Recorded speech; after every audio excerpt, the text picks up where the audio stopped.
Combos across the board.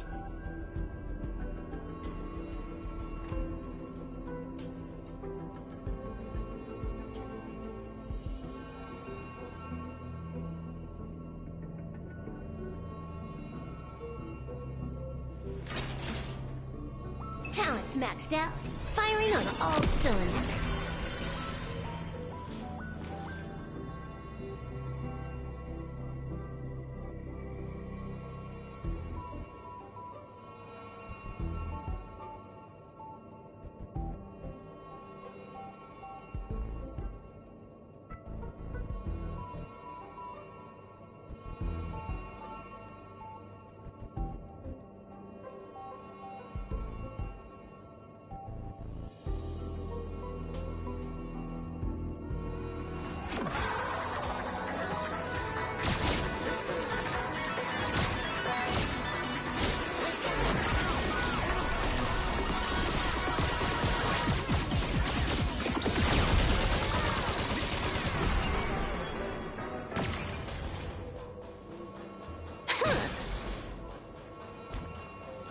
You blocking me? Hilarious.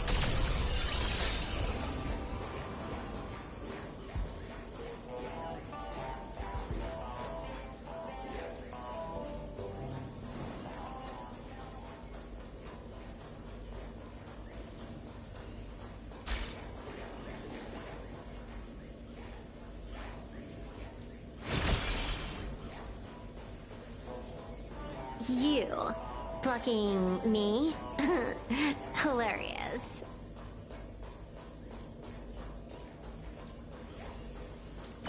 All's revealed in the... A will of metal and... Let's have some fun!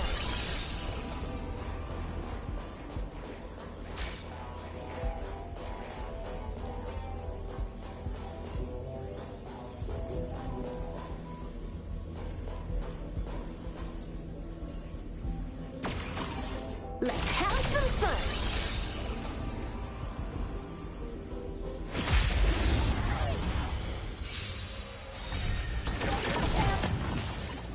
Stars favor us. Earth shatters, heaven trembles! Fine! Mountains fall, dragons rise! Unlimited firepower! Troublemaker? I'd like to be one. That omen. Don't thank me. Zero skill, all grind. All's revealed in divining light. A will of metal and stone. Let's have some fun!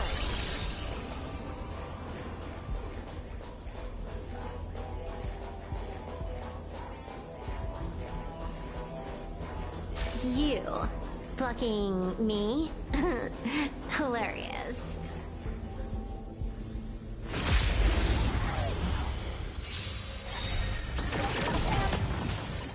Baneful clouds scatter. Earth shatters, heaven trembles! Ow! My strength isn't what it was. Mountains fall, dragons rise! Let me teach you some moves! Divination says Best of luck. An explosive start.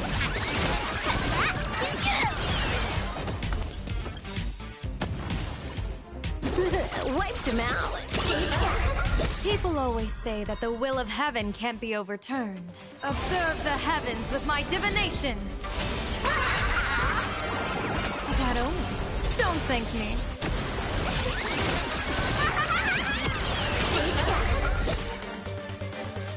They're completely battered.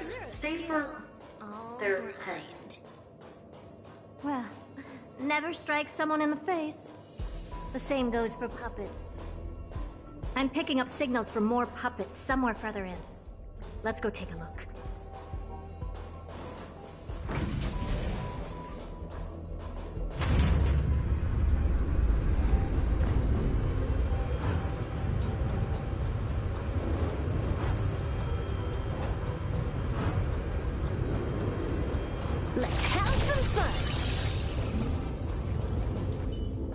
revealed in divine.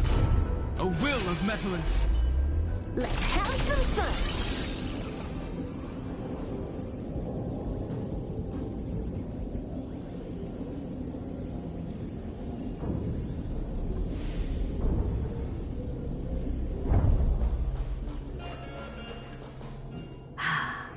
Number 0988. The pride of my creations.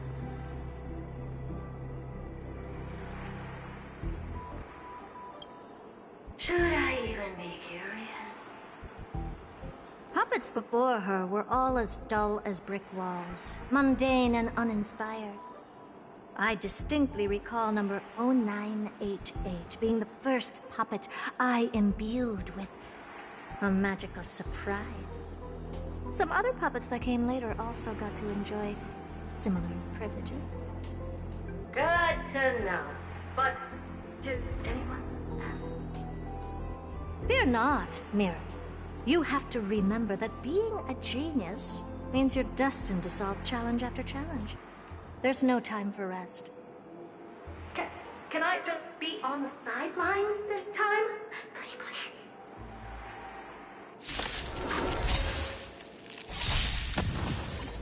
Baneful clouds scatter. earth shatters, heaven trembles!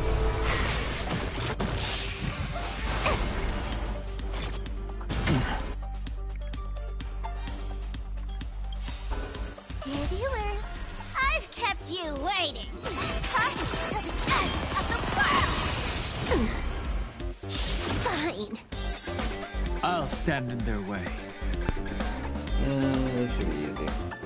Mountains fall, dragons rise!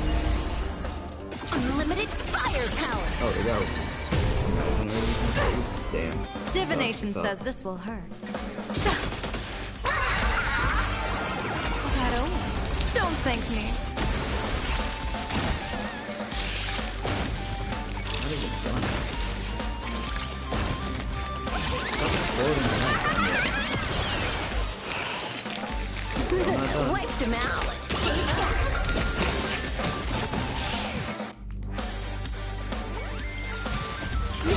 Next round, real gaming. Bonus round.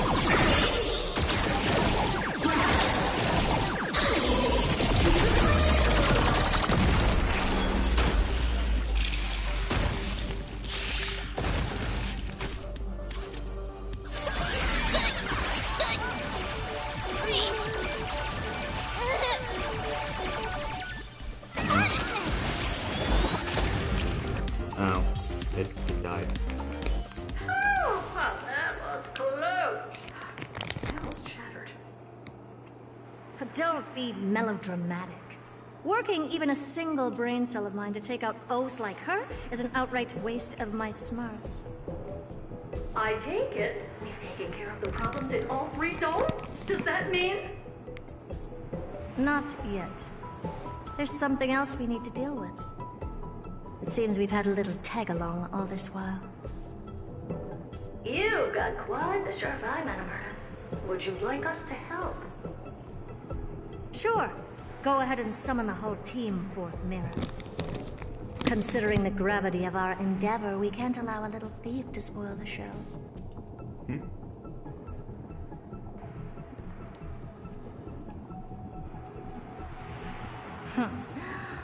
Parasite of the Remembrance.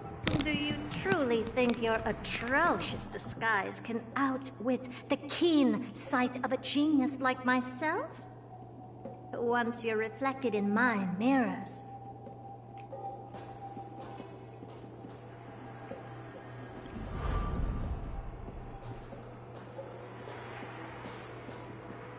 You can forget about escaping. Oh dear, this is bad. Right, stay alive, and again, I can strive. Retreat into the memory zone for now. I can always regroup and try again. Someone hasn't been paying attention. Didn't hear me, did you? For those petty tricks of yours. Do you actually think you can slip away right under my nose? Herta.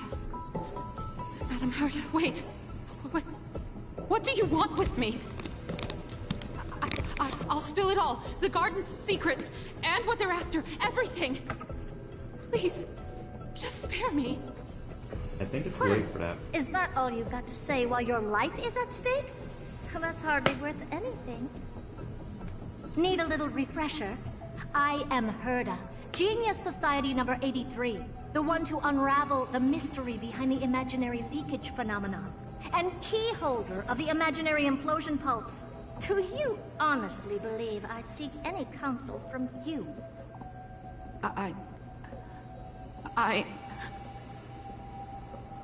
Hush now. Keep quiet. This is my moment to shine, so just listen. You crept in here to steal Noose's memories, didn't you? And messing with my precious audience system is just a ruse to lure me here so I can lead you to them.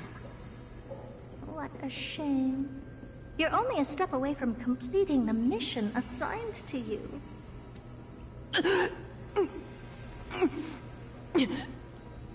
As if. Truth is, you never stood a chance from the get-go.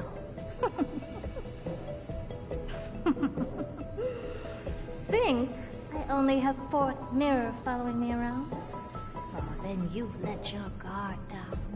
Because her siblings have long been watching your every move. Now, let me think. What kind of punishment should I subject a brazen thief like you to? Oh, I know.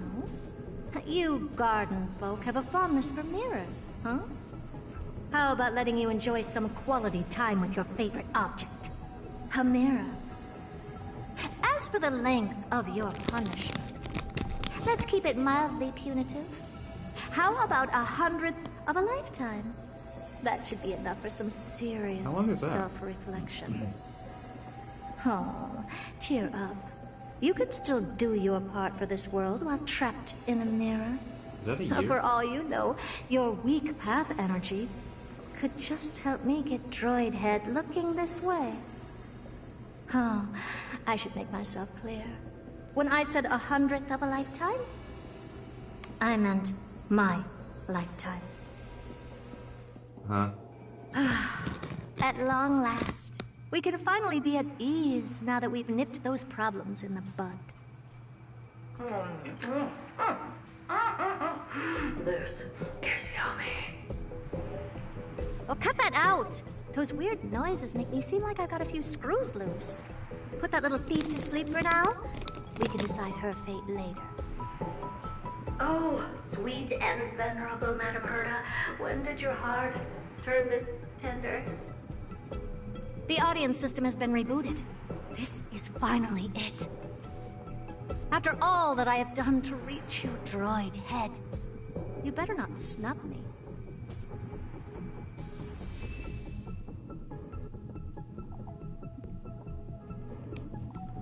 Monkey. How was that space name from? The path space. This isn't a figment of the simulated universe, but a perfectly tangible and accessible space. Right. Now's not the time to wallow in nostalgia. Droid Head, will you answer me?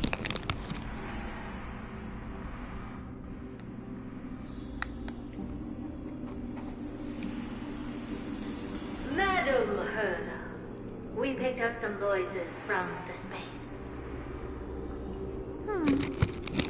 Let me hear.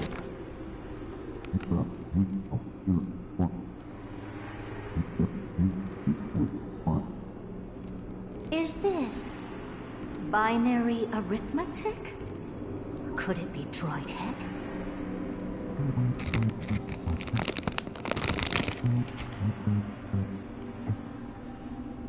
Wait. There shouldn't be a 2 in binary arithmetic. You'd be correct. Is this some kind of prank? That is not binary code.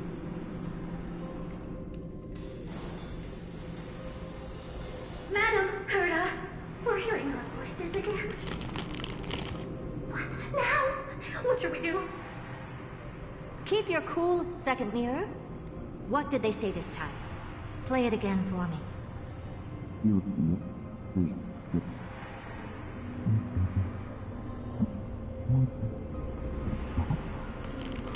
Door locked.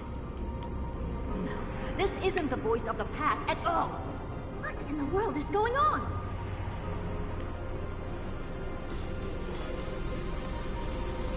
What mirror is this one? Third. Madam Huda, those lads outside seem to be discussing something interesting. Wanna listen in on them? Third mirror. Stop that nightmarish cackle. It's giving me goosebumps. Wait, did you say those lads outside? Could it be? Why don't you listen for yourself?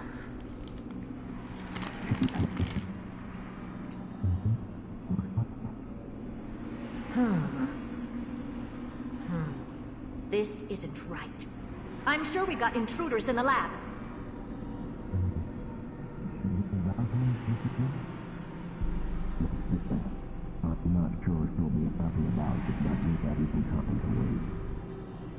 Wait! Stop! Whatever you're about to do... No, don't even think about it. Whoever you are, you better not interrupt me right now. I must continue forward. Just a few more steps and I'll be able to see Droid Head. I don't know about that one. This looks like the place of where I got the preservation. This might actually be the exact place where I got preservation. Where I unlocked preservation. That's not a coincidence.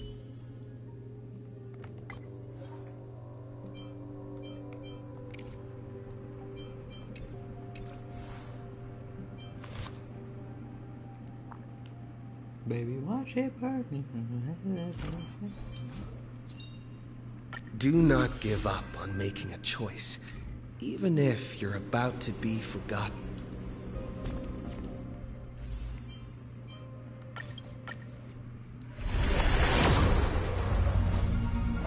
Early? No? No, okay. I don't know why I expect I was up and burn early. Is something wrong, Madam Herta? No, it's nothing. I was just thinking. Madam Herta? I think you'll want to listen to the voices from beyond this space.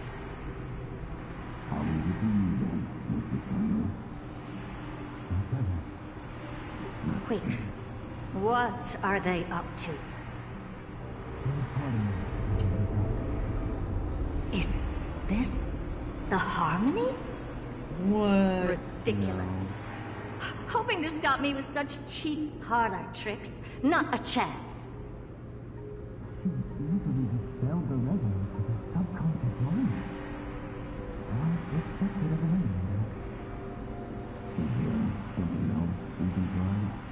That... Presumptuous feathers. It's Who not are just you to us. interrupt Madam This Herta's is literally just us. Let's ignore them and keep going. We haven't seen news yet. Forget it, Mirror. Let's just leave. Leave? Surely you're not suggesting we stop the audience experiment right now? Yeah. That's beyond all reason, ma'am. We went through so much just to get here. And now we're just one step away from making contact with the Eon themselves. Please! You know how insanely costly it is to reboot the audience system. But if I were to ignore those two intruders and continue onward, when Droid Head casts their gaze upon the space station, the blast of energy generated in that instant is sure to burn them to a crisp. Experiments can always be repeated, but humans cannot be brought back to life.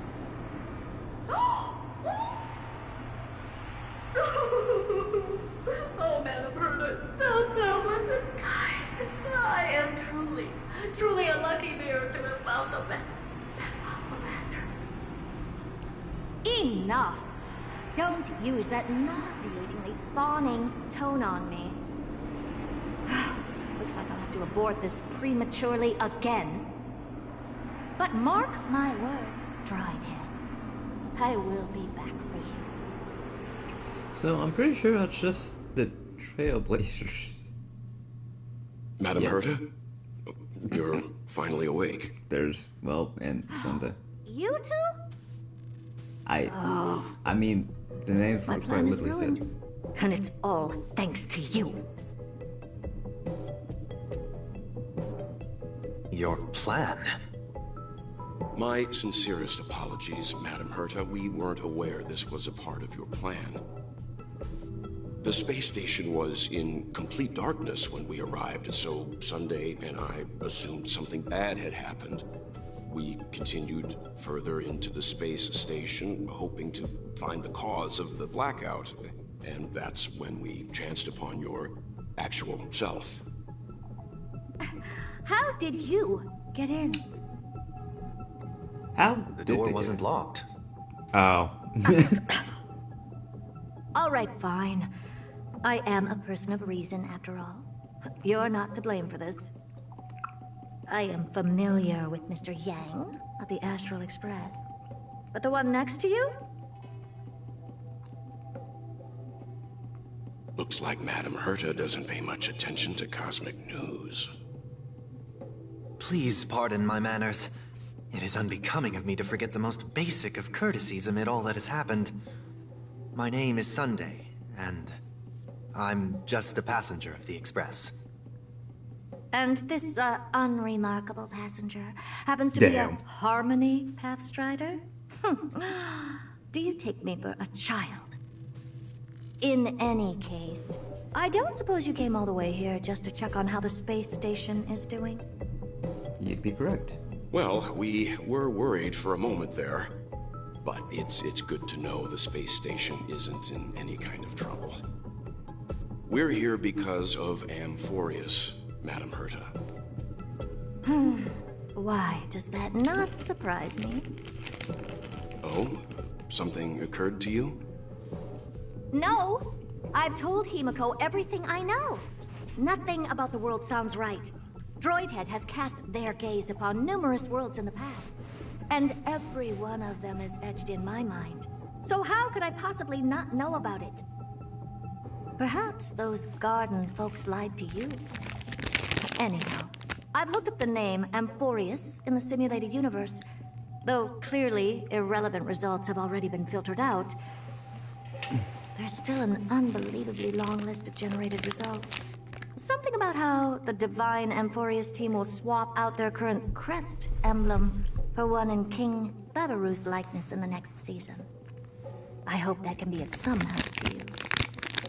It may as well take a look at it. But, okay. I still don't get it, though. Didn't the Astral Express already depart some time ago?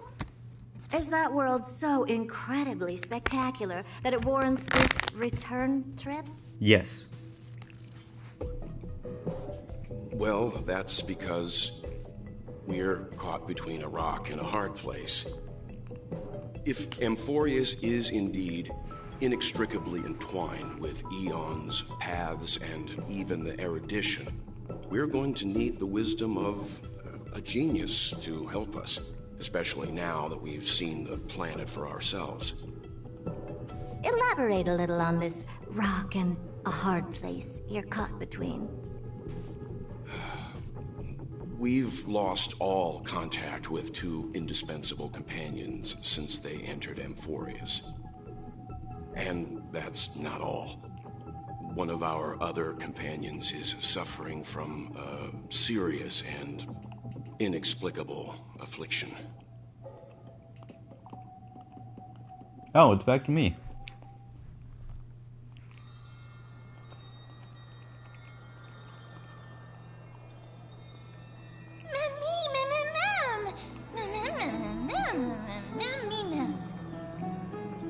They've been this excited for a while now. What did you feed them? Cocaine.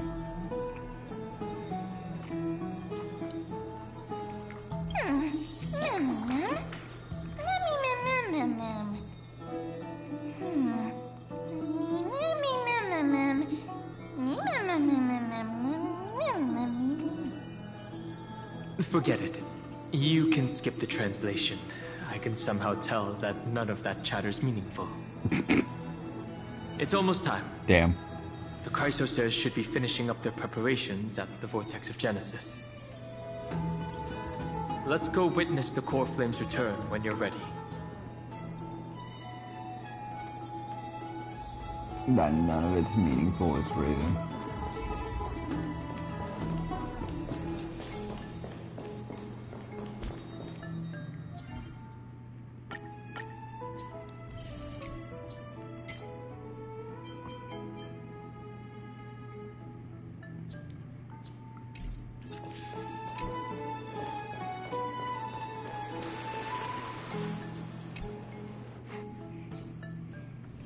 Saving progress. Next time, let's crank it up a notch. Oh, Majesty of the 12 Titans, pillars of the world.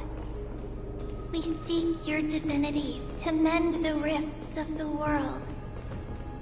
Fill our bodies with blood of gold, till we wither in willing service to the prophecy.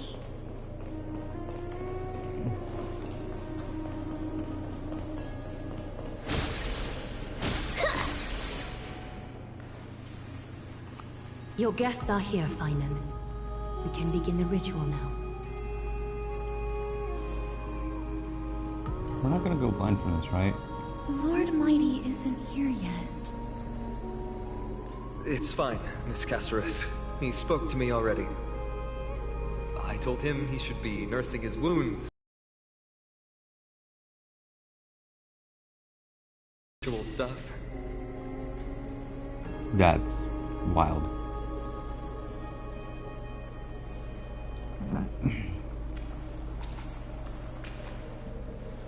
So, I'm ready to begin.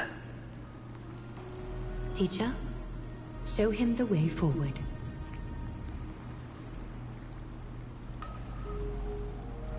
Despite the myriad dark and endless nights that have gone by, the guidance of the prophecy is nevertheless as clear and bright as the first ray of dawn. Overthrow the gods, it declared. Restore the core flames, it declared. Bear the divine authority, forge miracles. Oh, no circle. Oh, prophecy, forgive us for this late tribute. We, Chrysoceres, have striven to start the flame chase journey anew over these myriad nights.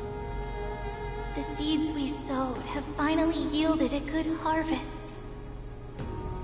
The seventh core flame needed for the miracle that once belonged to the great Lance of Fury, Nikador, shall now be returned by an elected hero of the Chrysos heirs, an upstanding citizen, a valiant warrior, and a noble soul. Please step forward, Finan of Ides Elysiae.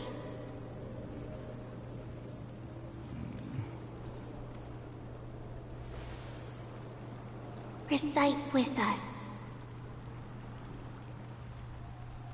O Majesty of the 12 Titans, pillars of the world. We seek your divinity to mend the rifts of the world.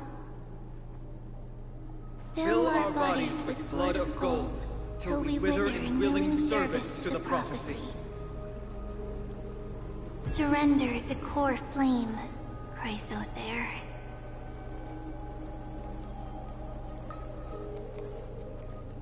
Cutscene? Nope.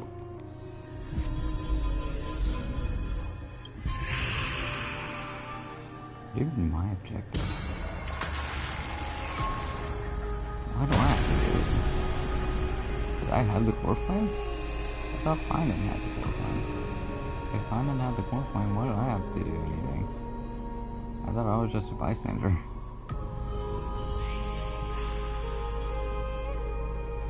The Lance of Fury's constellation is illuminated.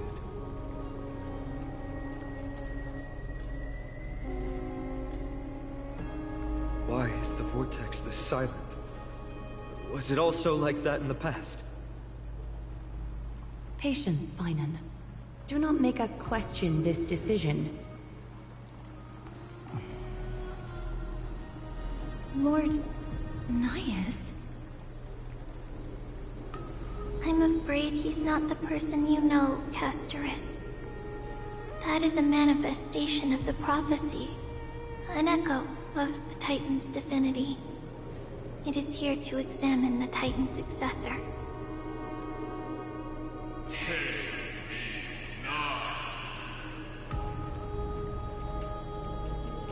Mortal, who wishes to inherit my divine authority. Your strength and character have been thoroughly tested.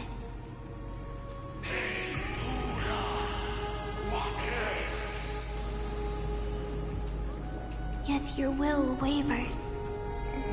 If you are to inherit Nikador's relentless fight against the unspeakable Black Tide,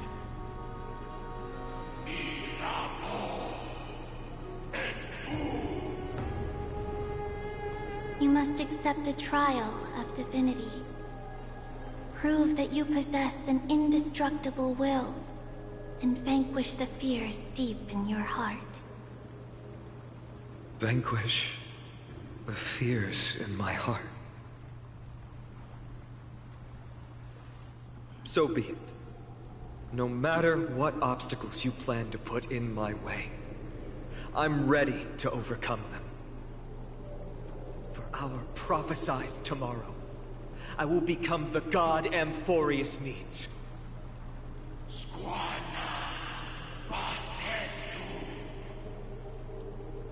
Come with me, Finon of Aegis Elysiae.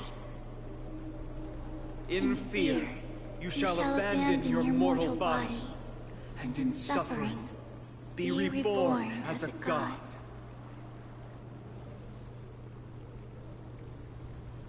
Wait for my return, my friends. I thought only Castorus could understand the language. I thought Finon couldn't understand it. Lord Finon is gone? He has stepped onto the battlefield to fight a campaign that can only be won by him alone. All we can do is wait and have faith. What a mysterious ritual. Is there really nothing we can do but wait? I don't know about the rest of them, but I don't like to just sit by and wait for my fate to be decided. There's no justice here. Oh, there is. Aha. There's two. So that means there's another one somewhere.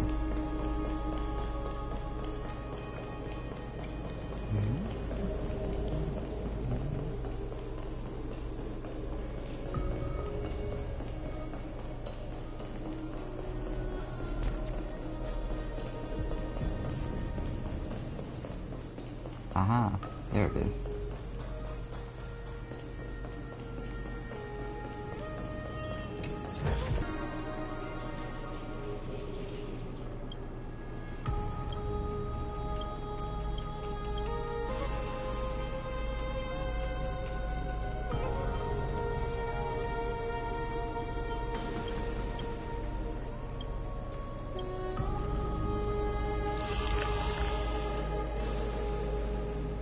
Oh, level cap increase.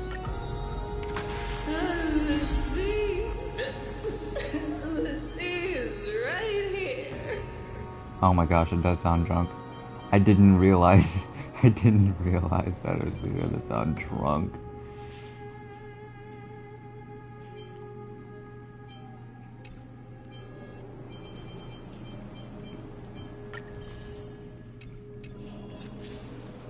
I didn't know what he meant when he said that you sound different when you're drunk. Do not give up on making a choice, even if you're about to be forgotten. What if I'm not about to be forgotten, though?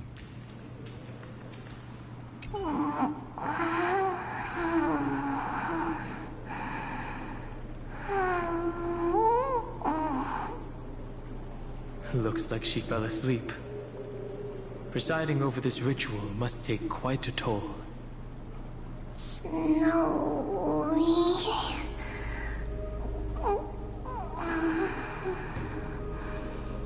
will succeed.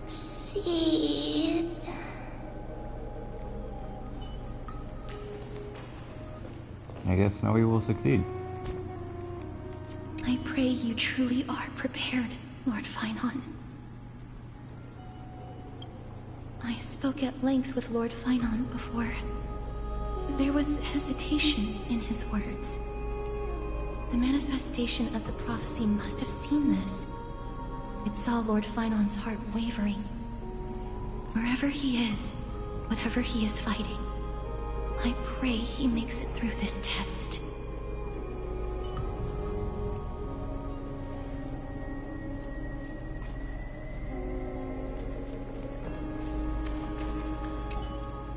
Finon steers his own fate. If he can conquer his fear and return as a demigod, we will be one step closer to the miracle that the prophecy promised. Every Chrysos heir here bears a flaw of sorts. Be it the curse of immortality, or the constant erosion of their humanity, or... But not Finon. He is the Chrysos heir without flaw, a perfect vessel for divinity. There will come a day when he leads everyone we have left, through the gates of the miracle. Still too late, huh?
The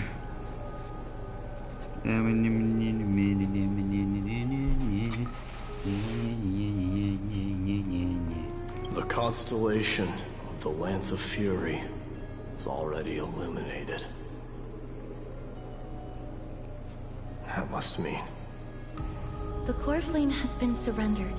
The Lord Finon's test isn't over yet. The prophecy sent an ambassador. They acknowledged Lord Finon's strength and character, but had doubts about his strength of will. He must conquer his fear and prove himself to the prophecy. I was right to be worried. I want to formally thank you, outsiders. Were it not for your aid, our campaign against Nikador would have been 100 times more arduous. No problem. Isn't it nice to be polite?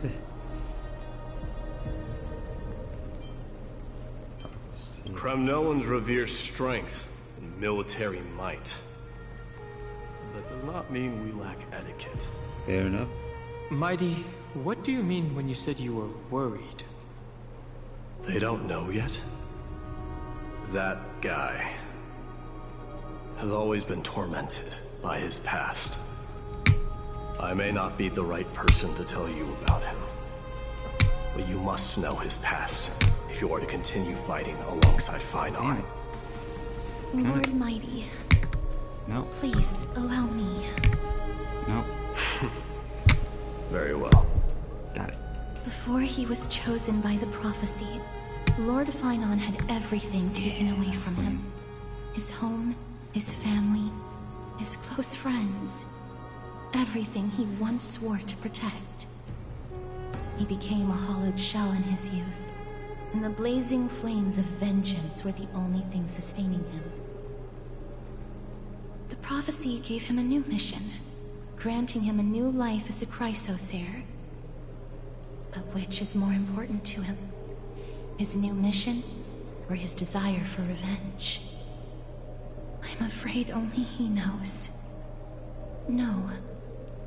Perhaps he himself is still struggling to get to an answer. I acknowledge his strength, but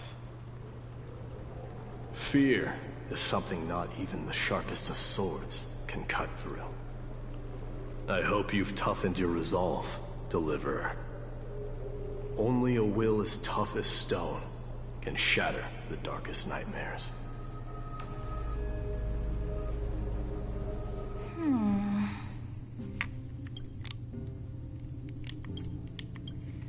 Is something wrong? Ugh, don't keep me in suspense. Come on, tell me already. What did you see? I just wanted to get a reaction out of you. Alright, I'll tell you. This card is the Deliverer. Deliverer? What does that mean? The interpretation is really long. Maybe I should just skip it. All you need to know is, this card means you'll be a hero, worshipped by all. You will protect this world and save lots and lots of people from scary enemies with your sword. Do you like the sound of that? But... What's the matter? This is a good card. But I don't want to be everyone's hero.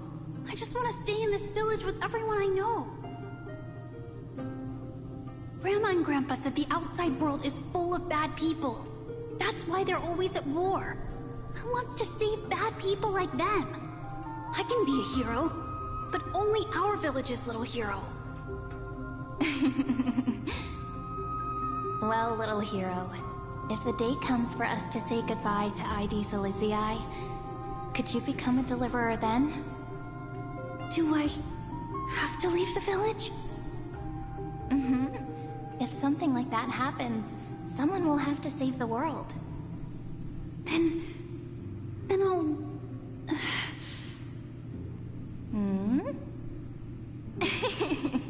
I'm just teasing you. Don't worry. ID Silicii is a peaceful place. Bad people won't reach us here. Are you going home already? If you're not in a hurry, should we go play with the fairies again? Fairies? Okay, I love playing with them.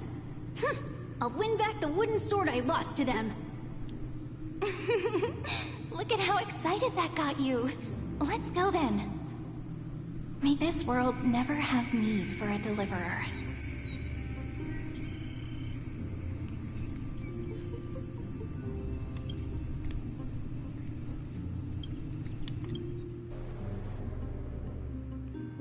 Parappa the Rappa. Pom-Pom, have you prepared our meals already? Of course the food's ready! March isn't feeling well, so Pom-Pom has specially prepared the conductor's special bland meal that'll be easy on her stomach. Can you bring it to her, Himiko? Gladly. Why don't we also get her a... Nuh-uh! No coffee when she's already feeling unwell! Damn. I guess you're right.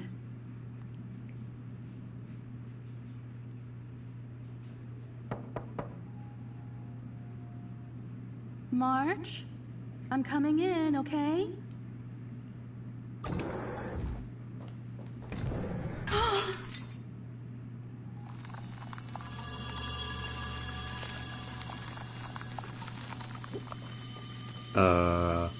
What's going on? Saving progress. Next time, let's crank it up a notch.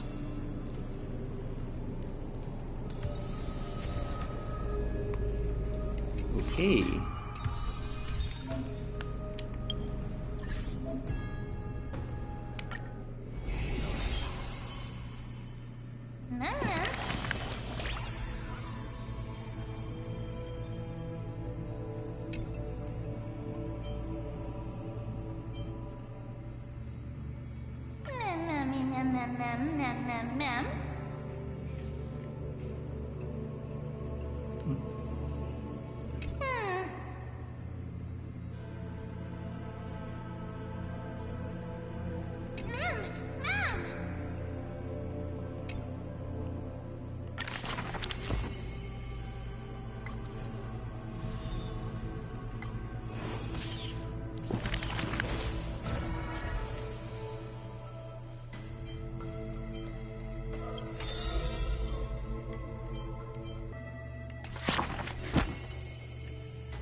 In the corner of Akama, the newly arrived traveler stops for a moment. He rubs his eyes. 1, 2, 3? There's 3 identical children? The 3 children have differing smiles. One is beaming, one has a shrewd grin, and one is smiling serenely. Yet each of them looks just as mysterious as the other 2. Stranger, welcome to the Holy City. We will show you the way forward. Trebios. This name has not been mentioned for some time. Only the elderly priests of Yanosopolis know the true significance of this name. High Priest, please guide us once again as we spread our wings on this long journey. As music from his hometown plays, the smiling children gather around the old man. They wish that the twilight breeze will carry away all tales of sadness. The end times loom like a dark cloud, hanging over the holy city's residents and shrouding them with worry Like torches dancing in the wind, the children illuminate the alley. They wipe away the women's tears. Babies sleep amidst whispers. On the windowsill of those in prayer, their light footprints remain. The citizens call them the 3 Pillars of Akama. Yet they simply shake their heads. There's no need to be so somber. How about we play a game together? Guess who we are? The 3 soared and landed in front of the townsfolk. You're Trian, an old man says. No, we're Treenan. Treenan is the quietest of the trio. Are you Treenan? A young girl asks. Wrong! We're actually Trian. Trian is the most spirited of the trio. Then you must be Treeby. A child shouts. You're right! Good job! Treeby is as enthusiastic as she is adorable. It matters not whether they can tell the trio apart. Of most importance is their sincere smiles. We will show you the path to take. The children fly ahead, guiding the lost back to the main road. So, you literally show people the right path to take? You're lucky. You merely took a wrong turn. The children flew before me. It was rare to see them so quiet. However, there are many more unfortunate souls who have lost their direction in life.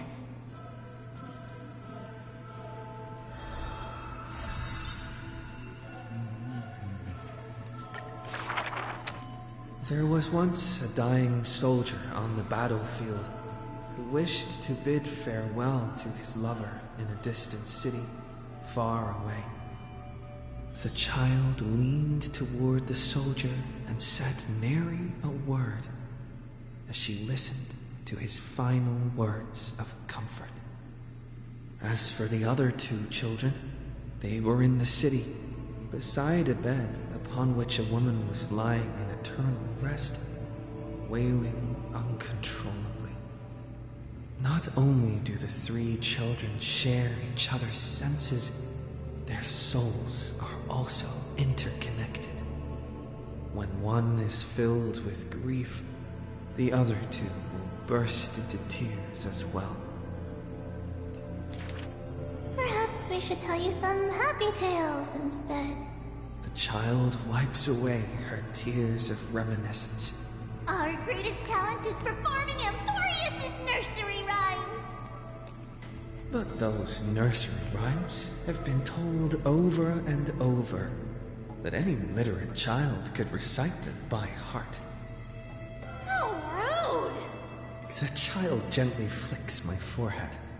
You should be reflecting on the nursery rhyme author's heartfelt intentions instead. In this lush land by gods chosen, giants raise their glasses in a toast. People commonly see the children riding on enormous flaming rockets, looking like shooting stars blazing through the holy city. How dangerous! An old man worriedly wishes the children to stop. Not Treenan. The quiet child shakes her head. That's Trian! The exuberant child raises her hands. Stop nagging. The mischievous child pouts. Can't I just play with something I've created? Every child in the world loves to play, and Trebios is no exception. Every child in the world is afraid of pain, yet Trebios tries to act tough. Initially, there were many more of us. The others have merely gone one step ahead. What do you mean? The children swore they were already adults, Yet when they carelessly hit the city gate, they cried out in pain together. The tripartite prophecy is but a distant ritual, and the Chrysos wore a painful dream. Echoes from the gate of infinity occasionally jolt her awake, and the distant travels of her identical sisters sometimes inspire uncertainty within her. A new journey only begins when the previous one comes to an end. Despite time marching forward endlessly, the children always manage to stay true to their hearts. They are all that remain of one another, their senses intertwined, their souls in communion.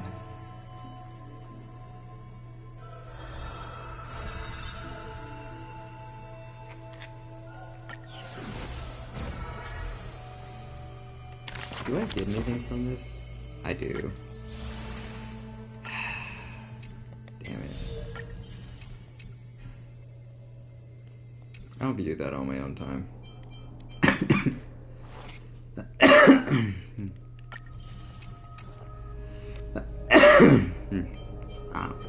I'm just dying. Don't mind me.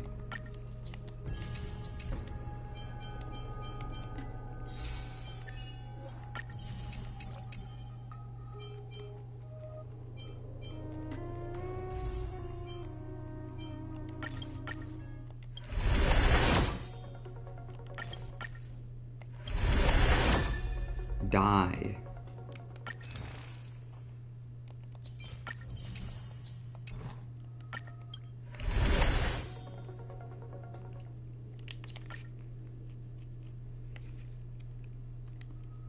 How much is the pity?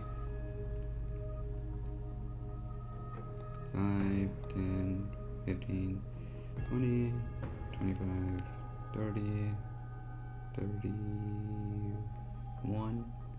So 34. Yikes.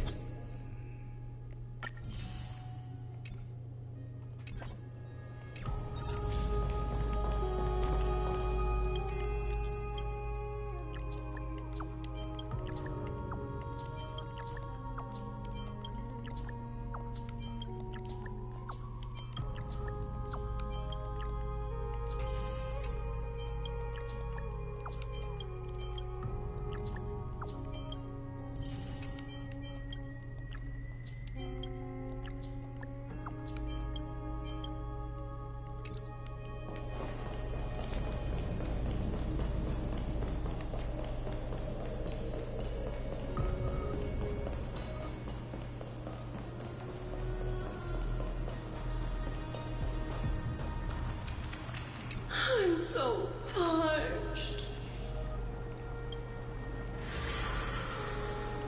Sickest.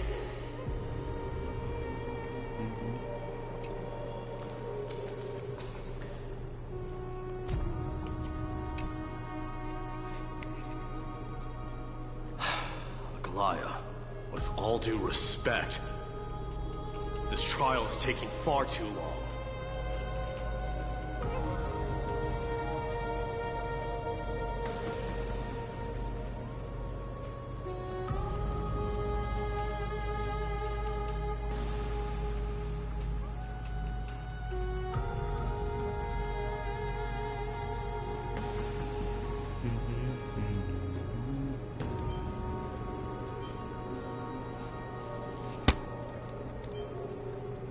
What do you think of this, Trinan? It's not possible to tell for sure what goes on within the vortex. All I can hear are fragments of speech and distant battle cries. Is it Finon's voice?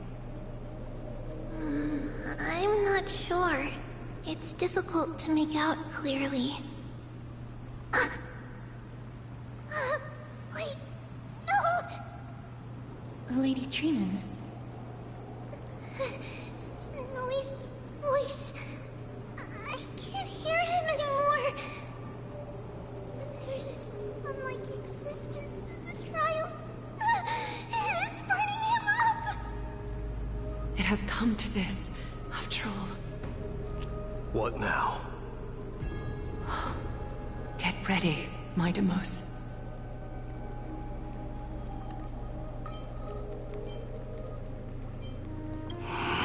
Time for Plan B. As I promised you, Aglaya, I will intervene in the trial this time to bring your deliverer out to safety. But that's as far as I will go. Of course. I know this is not the time to demand any more from you. Discerning. All right then. To be as prepared as I can, I hope that the two Outlander warriors can also join me. That might not be a good idea. The Core Flame trial is many times more complicated than a standard ritual. Even the slightest misjudgment, misstep, or hiccup could result in grave consequences. Our two distinguished guests are not obliged to risk their lives for the Flame Chase journey. Let me join you instead, Lord Mighty.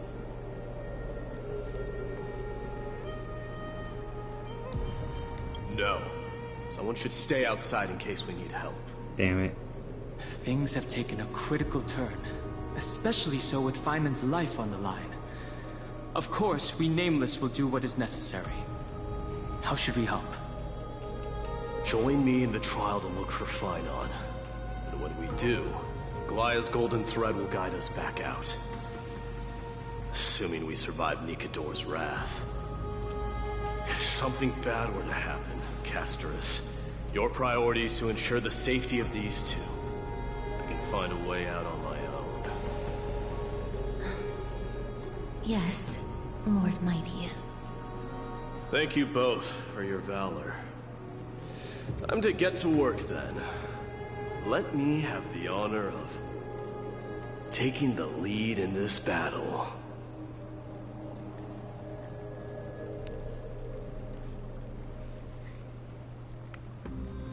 All's revealed in divining moment.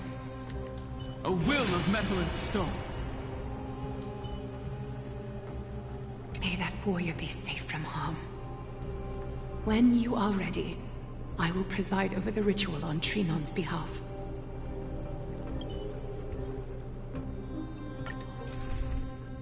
Oh, you're fucking kidding me. I need sustain. Fuck. Fine. Our reinforcements from beyond the sky. Warriors of high esteem. Please close your eyes and hold your breath.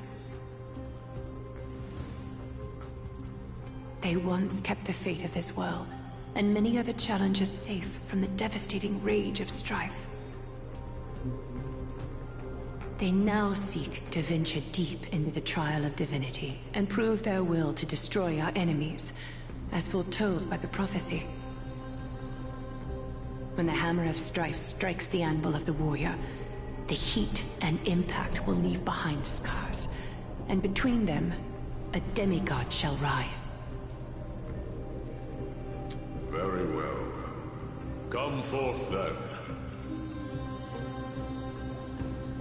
Souls foreign to this realm, and warriors in the making.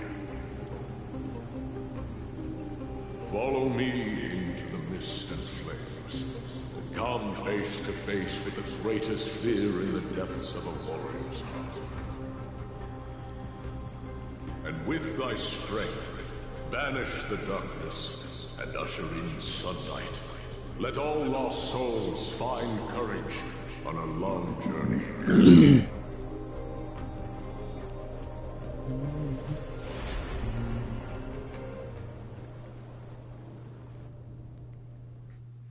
Let's do this.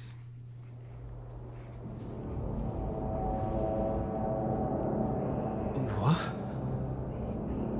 What's the matter? Surprised? Where there's strife, there's carnage. It shouldn't come as a surprise to see such a sight in Nikador's trial.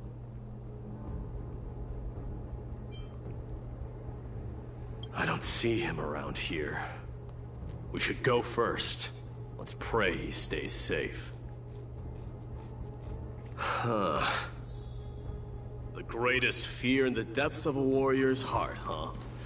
So... Isn't it using a personal buff so I could technically just put up a bullshit team and still... I'm not going to, but I'm just...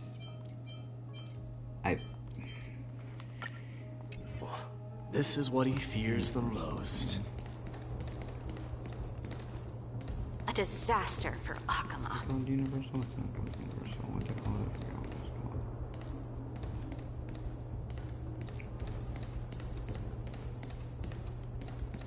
There was some like... You won't get away, Crumnoan vermin! Be on alert. The smell of rust is thick in the air. I can't look at my day. Cool.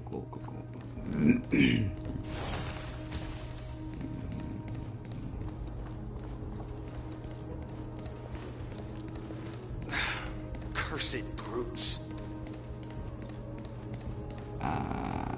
So I'm assuming I have no other choice but to... Tell me your name, brute. Your demise shall be a tale I boast about at the feast table. My name is Perdiccas, and I am here to avenge my people. Crumnoans and Akamans are at war? Perdiccas? Even the tragic cries of beasts at the slaughterhouse sound better than your name. Say whatever you like, despicable Akaman. Valorous death before glorious return. May the Crumnoan spirit always watch over me. Foolish brute. I see you're eager to die. Very well then. I shall grant you just that.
Die, you swine!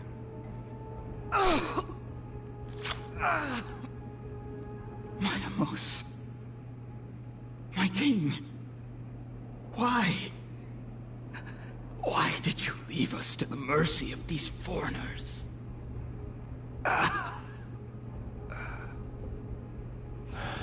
Is this? And you are... Oh. So the Alpha Brute has found his way here. You Crumnoans are all eager to die, huh? Then I shall grant you a swift death.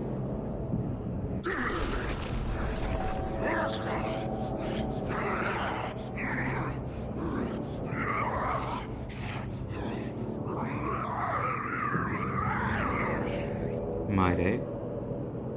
Face your death. Never mind.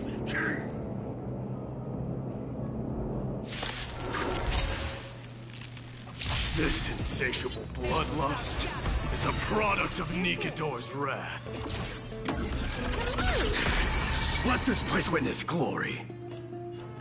Oh boy. Burn it up. Trouble ahead. What? It's my fault?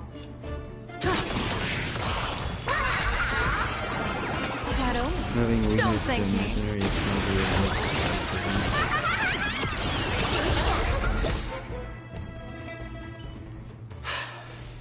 Absurd. I know this Akaman. Strife contorted an honorable warrior into this perverse and twisted being. That horrible noise. I can hardly suppress my bloodlust when it sounds. This battle cry must have gone to Finon. That's why he lost himself. What a useless fool.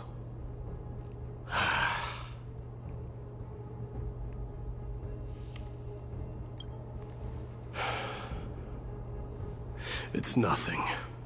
Let's go. That voice is Cartonis? Not you too, Cartonis. Mighty Mouse you are. Destroyed all the wicked king. Here to take my life finally.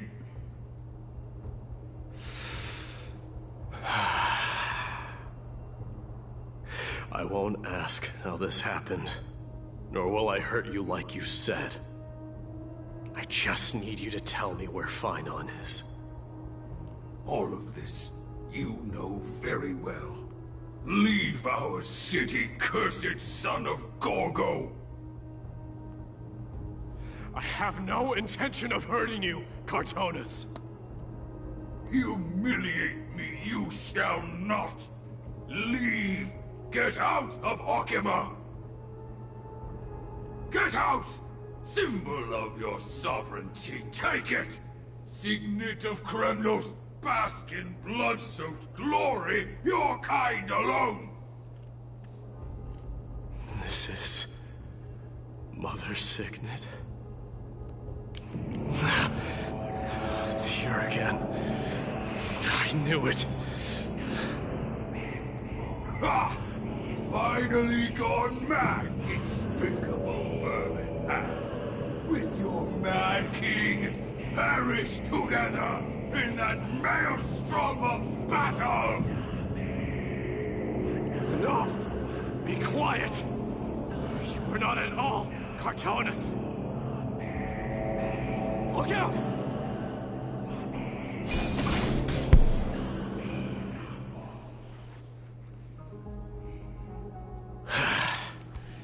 Nice move. You too.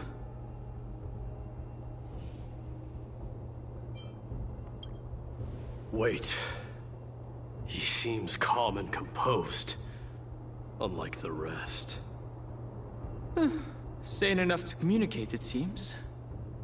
Hey, gray-haired warrior. Tell me, what was the last thing you said to me before I parted the waters at the Scale Gorge waterscape? Parted the waters?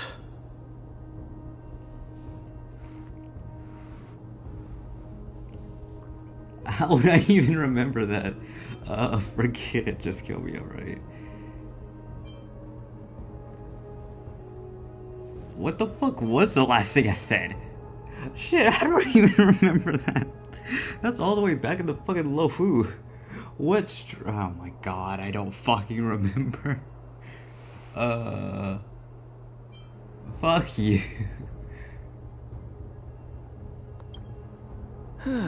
That sounds like something the real you would say. It wasn't easy, but I finally found you two. Fuck you. So, Fuck you. You are Dan Heng. What did you go through before meeting us? Fuck you, Hoyle. Just some memories from my past. Nothing worth mentioning. You mean you saw your past too? The Trial of Strife is a vicious one, all right. I haven't What are you seen thinking? my past. This might not be a single person's trial, but an arena for every challenger to engage their own delusions in a bloody battle. I saw someone from my past a while ago. Someone Finon has never met. That doesn't exactly sound like a bad thing. At least it means we'll be able to find Finon here. We can only hope this battlefield is nowhere as extensive as I imagine it to be. Wait. What about my Let's past? first follow the sounds of battle to their source. Do I not have a past? The battle cries I've only seen my days past. seem to be getting a lot Not louder. anything of mine. I have a feeling someone is manipulating this battlefield. Someone who might not be Finan. I agree.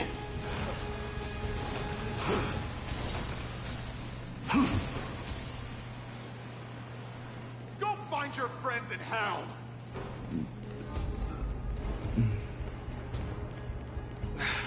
Cursed brutes. Oh. Really? I didn't think we can go in that way. Oh.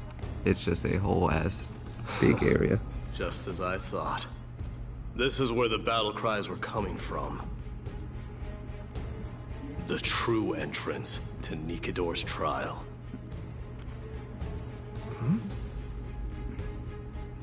What's wrong with you two?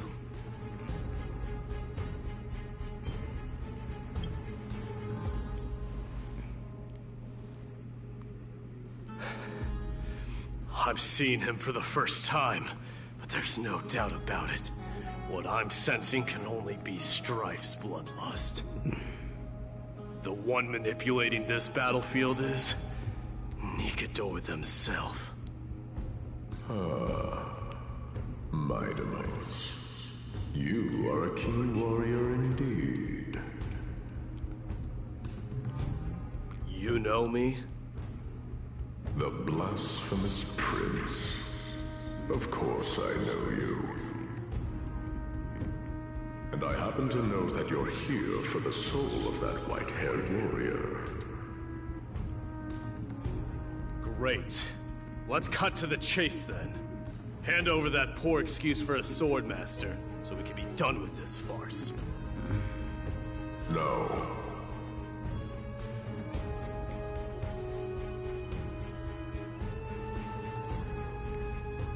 I applaud your courage and strength for coming this far, but you have chosen to besmirch the dignity of one who has fallen, and I cannot turn a blind eye to that.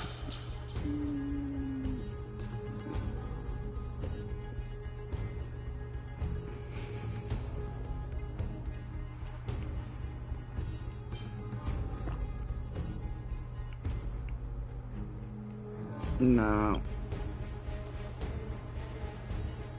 One who has fallen? Finan failed the trial? He faced the greatest fear in the depths of his heart, and fought with exceptional valor, though he eventually succumbed to the brutal onslaughts. I have since brought him to the rear battleground, and granted him glory worthy of his courage, tenacity, and sacrifice. You wish to take him away? Sure. Pick up a spear and prove that your resolve can rival his. Of course, cowards who hope to avoid bloodshed are better off disappearing from my sight this instant. Your opinions are of no interest to me, Mad King. If it's a fight you're looking for, then you will get one, Titan. I will put you to rest once more with my curse of immortality. Commendable. Your noble mother displayed the same spirit with a spear in her hands. Don't you dare speak of her. Why not? She challenged the former Kremnos king to a duel, even knowing that it was a deadly trap, all to protect your dignity. Are you suggesting her efforts were for naught? Her death was caused by you, the incarnation of strife. How dare you talk about her past? Nonsense. You should be wielding your weapon at the god of strife. Battle me and put a swift end to this!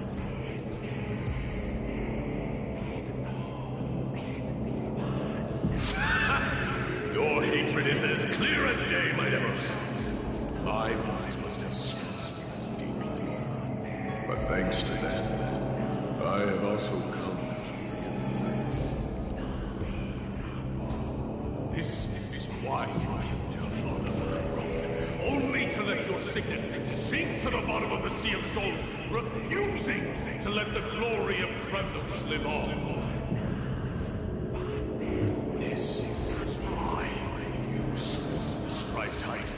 Only to reject the core flame, letting strife continue instead.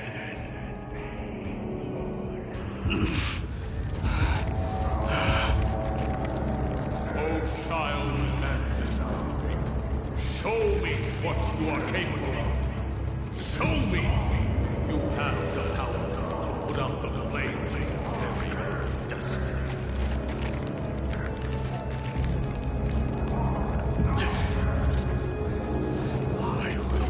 Your chest apart, Titan. The same way I ripped apart that former king.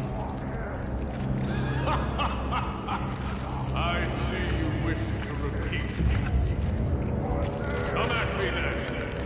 Ignite the flames of your fears and step onto the battlefield. Take this fierce battle to the boundaries of strife and consume me. Lose yourself in the fight, and watch your defeated corpse burn to ash. Remember this. The son of Gorgo will be crowned in blood. Very great, unjust, wrong, ascension. To you, the successor of Kremnos.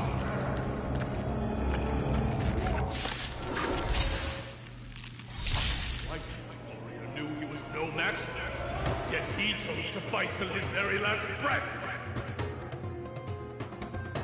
What about you, my Demos? Can your murderous intent match up to what fate has in store for you? Prove to me that you are worthy of this power. Oh. What power? Mournful cries. Miserable wails. Kings of Kremnos, this is the power you desired? Trouble ahead. What? It's my fault? Test of luck. An explosive start. In the name of fairness, I grant you the blood of strife. For the thrill. People always say that the will of heaven can't be overturned. Observe the heavens with my divinations. That only. Don't thank me. Wiped him out. Let's see who remains. This next round, real gaming. This raging power. I can hardly contain it. I'll accept your punishment. Through my blood. Forever do. In fear you shall abandon your mortal body, King of Kremnos. How noisy. Bonus round. Don't worry, Sir Wolf will crease their days for you.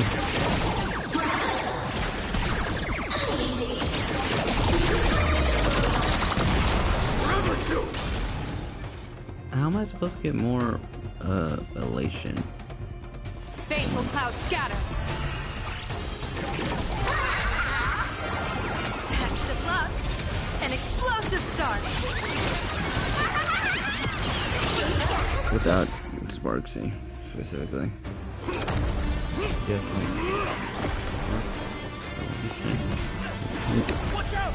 Not seriously, but it's really whining.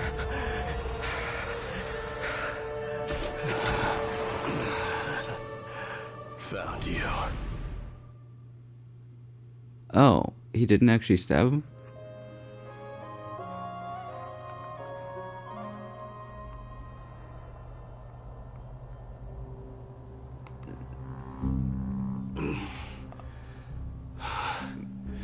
I did my best.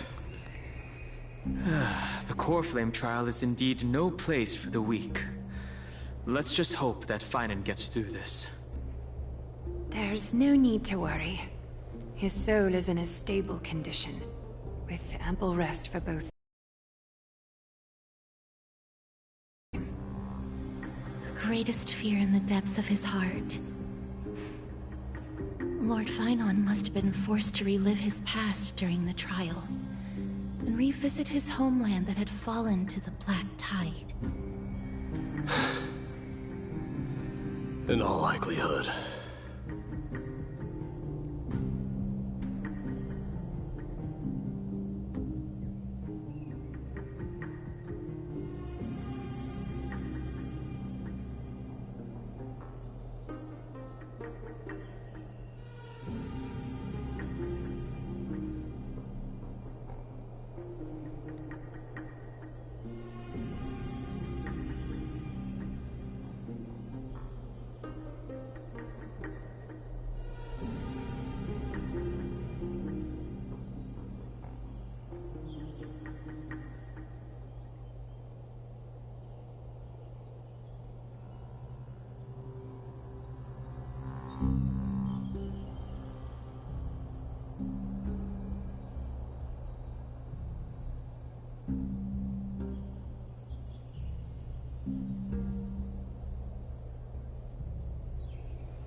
Since coming to Amphorius, we have heard many talking about this Black Tide.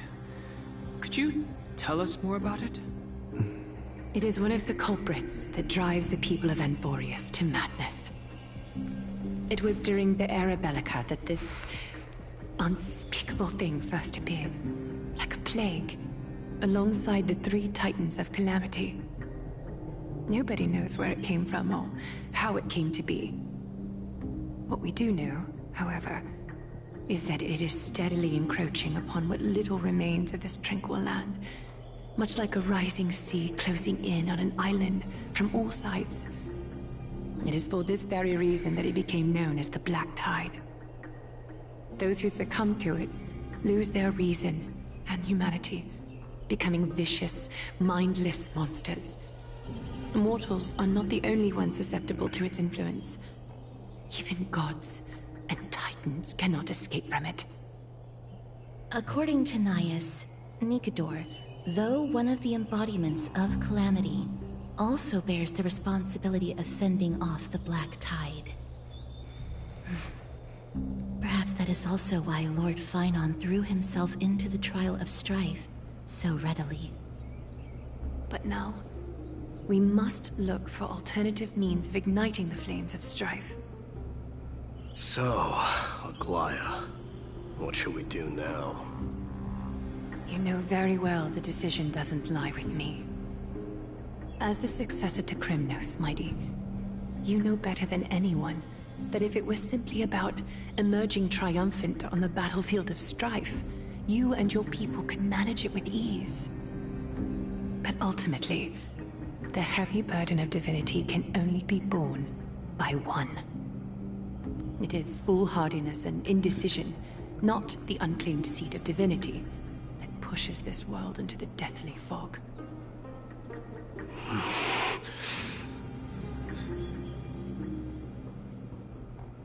The Black Tide.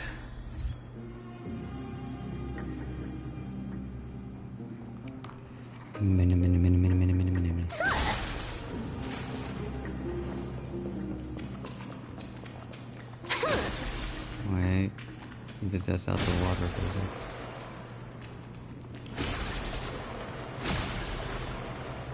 Okay.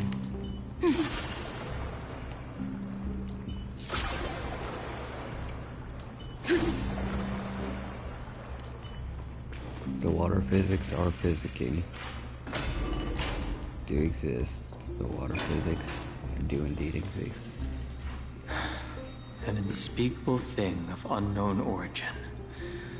What comes to your mind when we put these keywords together?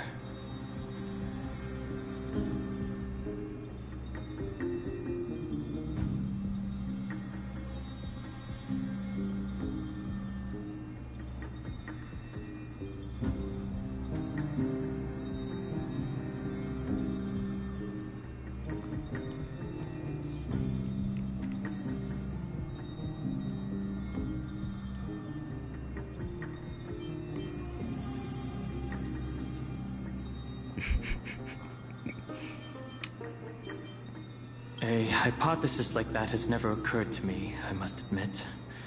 But considering how the Leviathan hasn't been sighted in the universe for hundreds of Amber Eras, I think the possibility of it being the culprit is minuscule. Damn. Let's think about the various characteristics of Amphorius instead. An isolated world of eternal night, being eroded by an unknown power. This has been bothering me for a while now. Everything we have seen thus far suggests that Amphorius wasn't always isolated from the rest of the universe. Be it the birth of the Titans or the encroaching Black Tide, none of these can be explained as a natural progression of a civilization. There must be other reasons for its current state of isolation. It's just... If the cancer of all worlds is truly the culprit, then we should have observed certain phenomena, explicit or otherwise, by now. But that isn't the case.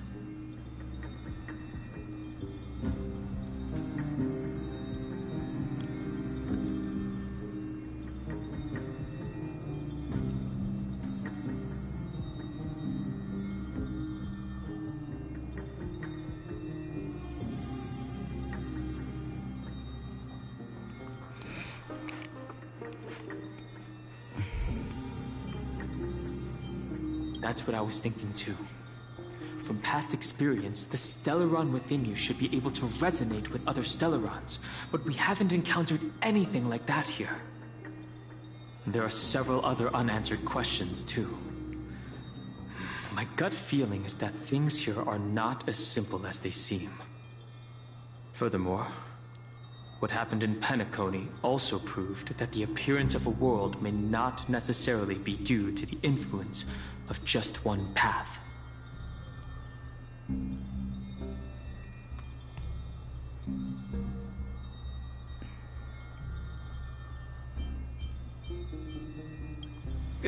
It's good to be motivated, at least. For now, let's just take things as they come. The Black Tide could be a good starting point. Since Nikedor has fallen, those who are suppressed by them will no doubt begin to counterattack now. It seems our trailblazing expedition is growing in significance.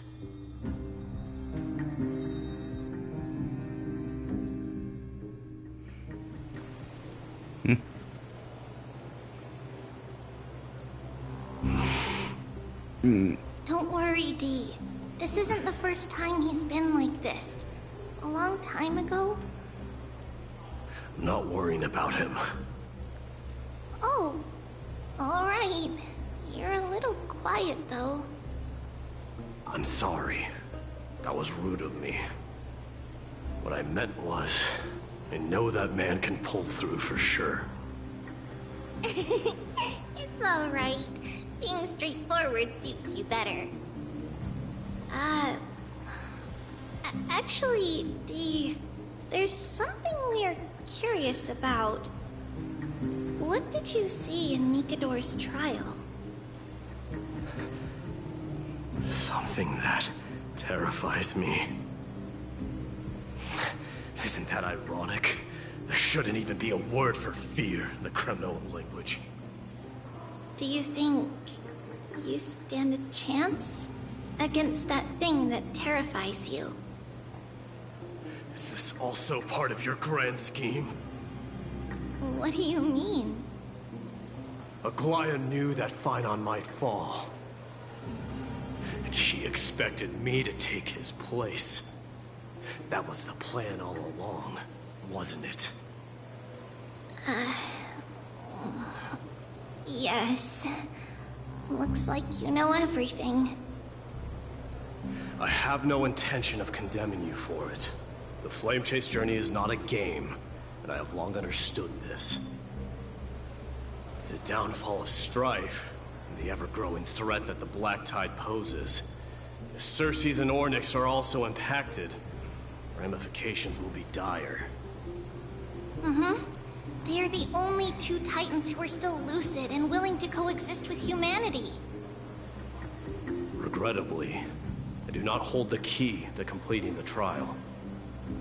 If I wish to conquer that fear, I need the assistance of my fellow Kremnoans.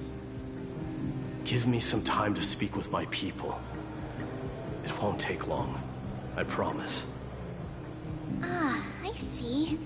There is strength in numbers, but you must know that the trial to become a demigod is ultimately meant for only one individual. Your people.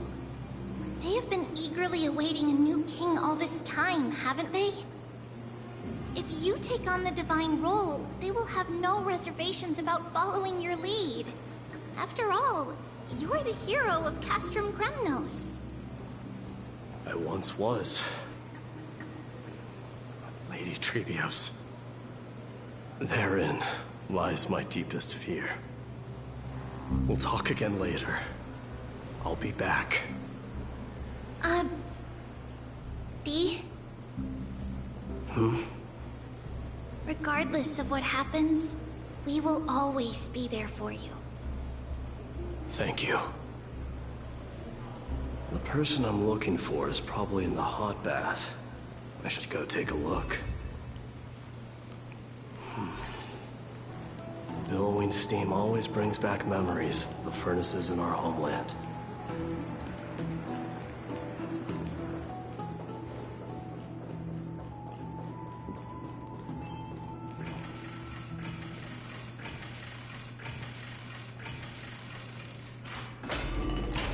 Children left unattended by their parents? That's not safe.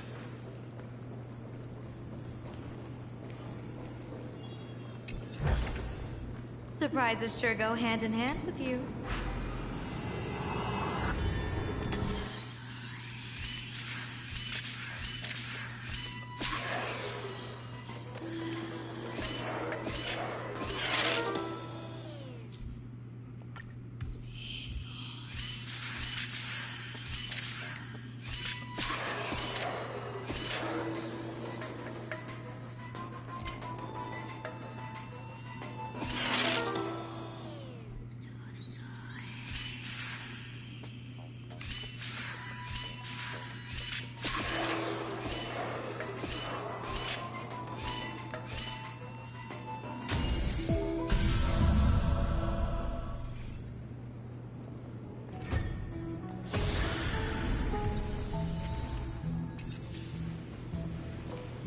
You shouldn't run around in here, kids. Hey, it's the Crown Prince! Are you also here for a bath? I want to hear stories about princes on the battlefield. The Crown Prince. Are you Kremnoans? Yeah, we are! The grown-ups said we used to live next to the arena. Well, next to the parts next to it anyway. My dad is a centurion with the Hydra Lancers, and my mom is the bravest warrior in the God Shield Brigade. We used to get tons of silver coins from Mr. Crateros. My parents are serving in the Holy City garrison now. As warriors of Kremnos, they're braver than any Achaemen. Why are you kids here alone? Where are the grown-ups? Mom and Dad were asleep, so we snuck out to play hide and seek with Mr. Crateros. That old man can be such a child sometimes. You know where Crateros is? I happen to be looking for him. Sorry, I don't. Come to think of it, we haven't seen him in a while. Did he get lost while trying to find us? No way! Mr. Crateros is a member of the King's Aegis. He's the best at hunting down enemies. He was counting near Verax Leo when we went to hide. I thought about taking a peek, but who knows if it might be a trap he set. It was prudent of you to be cautious. So, which Verax Leo was he with?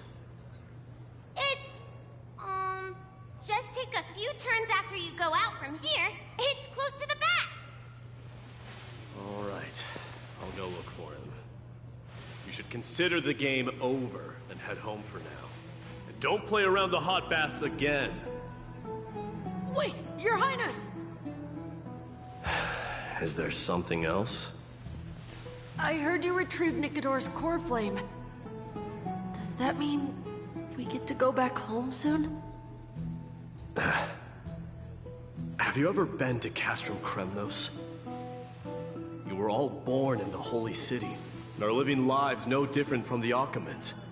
Everything you know about our people comes only from the tales of others. You have never even witnessed the blade in the sky with your own eyes. How, then, is a city you've never seen your home? Because this place is definitely not home. Mom and Dad told me that the children of Kremnos are born to wield swords and fight on the battlefield. They also said that the Kremnoan detachment led by the Crown Prince is the bravest army across all of Amphorius. No one can defeat them. The kids in the Holy City don't play with us. The moment they find out that our parents are Kremnoans, they shun us. We don't care. We all know that the Crown Prince will take us home one day. The time has not yet arrived. But, young men of Kremnos, heed my command. Return to your parents at once. From here on, you are to dedicate yourselves to rigorous training and a healthy diet. You must not neglect these two aspects if you are to become a brave warrior of Kremnos. Only by following this path can you be deemed worthy of returning home. Yes, Your Highness! The future of Kremnos. I should find Krateros.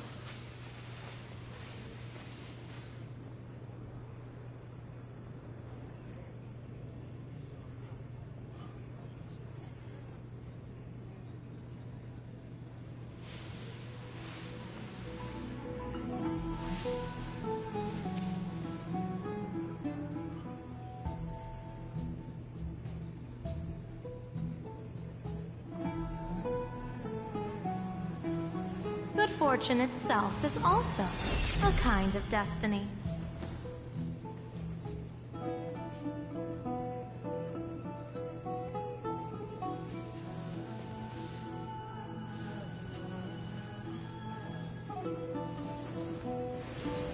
The intertwining of fate.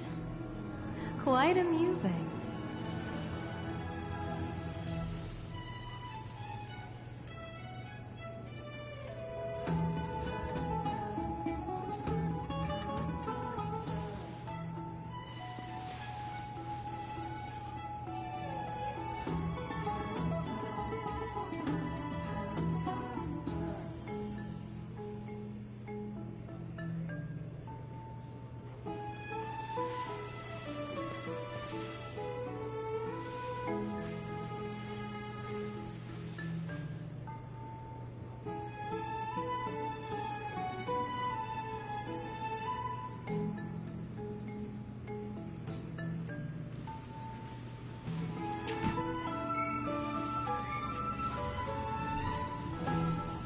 I'm back.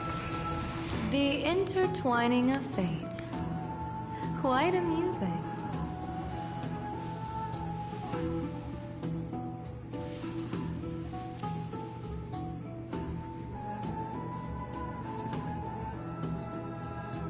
Alright. That's over.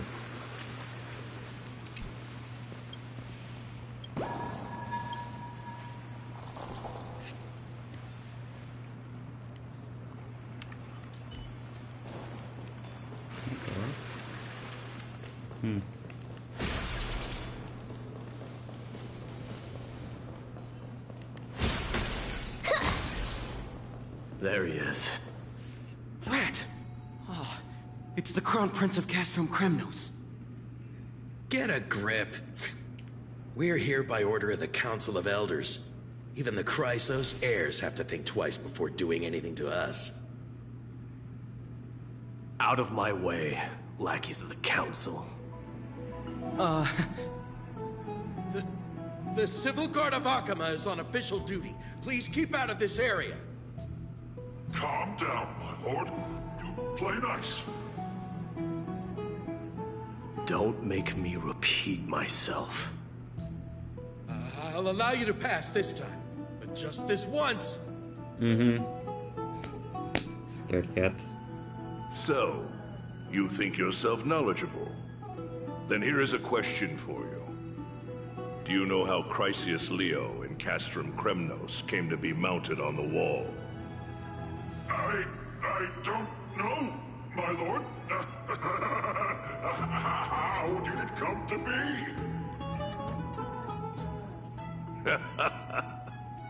Let me enlighten you.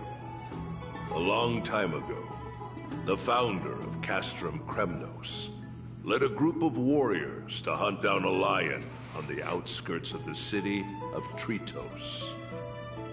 That vicious beast had been a menace for years, and the bones in its den were stacked even higher than the peaks around Akama. But do you know what happened? Nary a moment had passed after the beast's head peeked out of its den, when the Kremnoan warriors surged forward and brought it down within the blink of an eye, shattering its knees with a single strike. And then... why are you red-faced already? We haven't even gotten to the best part yet. It's your storytelling, my lord. You're weaving such a captivating tale that it got my blood pumping. Please, go on. Well, if it isn't Lord Mighty. It's been a while. Oh, what in Akama is happening? To what do I owe the pleasure, son of Gorgo? Kratoros. My esteemed teacher. Let's talk somewhere else, Mighty Mos. I'm tired of speaking with this silly lion. What about the Council's informants? Those two hyenas are nothing but scavengers of rotten meat. They couldn't bite even if they tried. They can follow us if they want to. Let's go.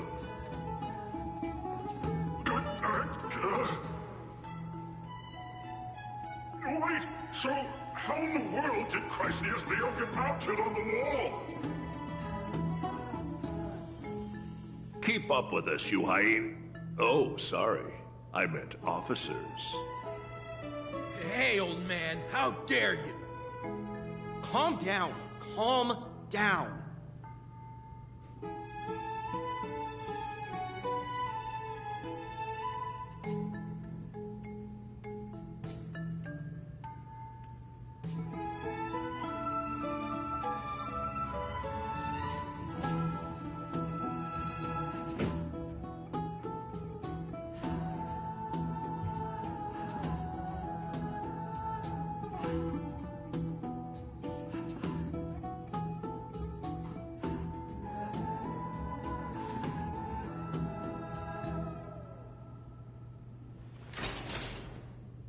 Talent's maxed out.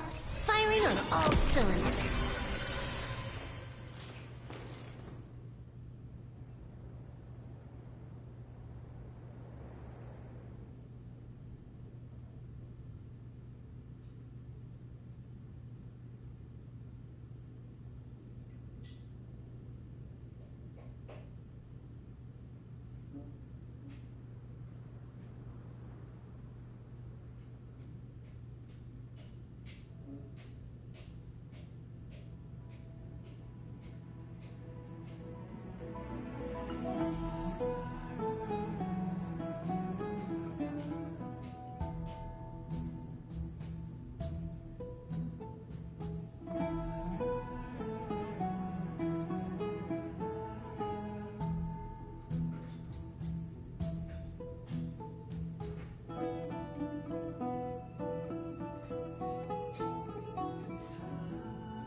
Talent's maxed out.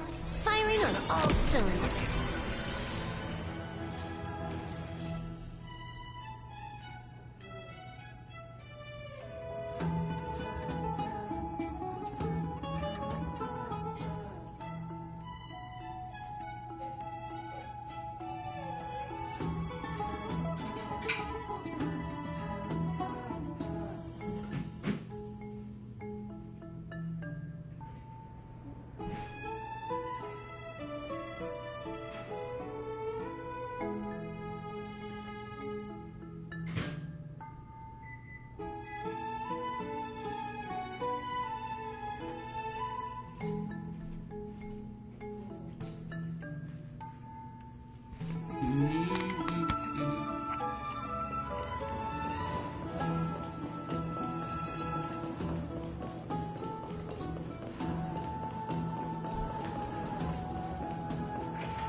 Don't fall behind now.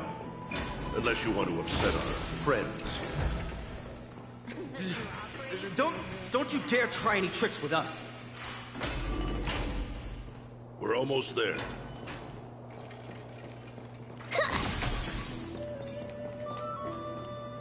Why have you stopped? This is a nice spot for a private chat. Shall we, sir? Let's do it. Some privacy at last. So, tell me, why have you come to seek this old man's counsel? I came to discuss the future of the Kremnoans. Interesting. I heard the core flame of the Lance of Fury has been restored, though not by your hand. And you're even considering giving up Nikador's divine power. Is this true? Those rumors are not entirely groundless. In other words, you did entertain the thought of giving up the throne of Kremnos and forsaking your people. Divine power is not equivalent to the throne. The path of strife is also— The Kremnoans. Think about all the warriors of the Kremnoan detachment who left their homeland with you. Think about their children. Only the yearning for our former glory days has kept us going all this time. If they ever learn that the Crown Prince they look up to so much is actually toying with the notion of stepping down, think of the disgrace it would bring upon your departed mother, Martimos. You best remember that she died for you because of Europon's schemes to restore the glory of Kremnos. Since you've brought that up, tell me, who is responsible for my father's death? Are you trying to shame me, Martimos? I may be old, but I haven't become so decrepit that I've forgotten it all. Of course I remember that Europon died when the Kremnoan detachment surrounded him. You drove the spear into his chest with your very own hands. That was merely the final outcome. Do you still not see it? What led my parents and our people to their downfall is none other than the strife we speak of. The quest for glory.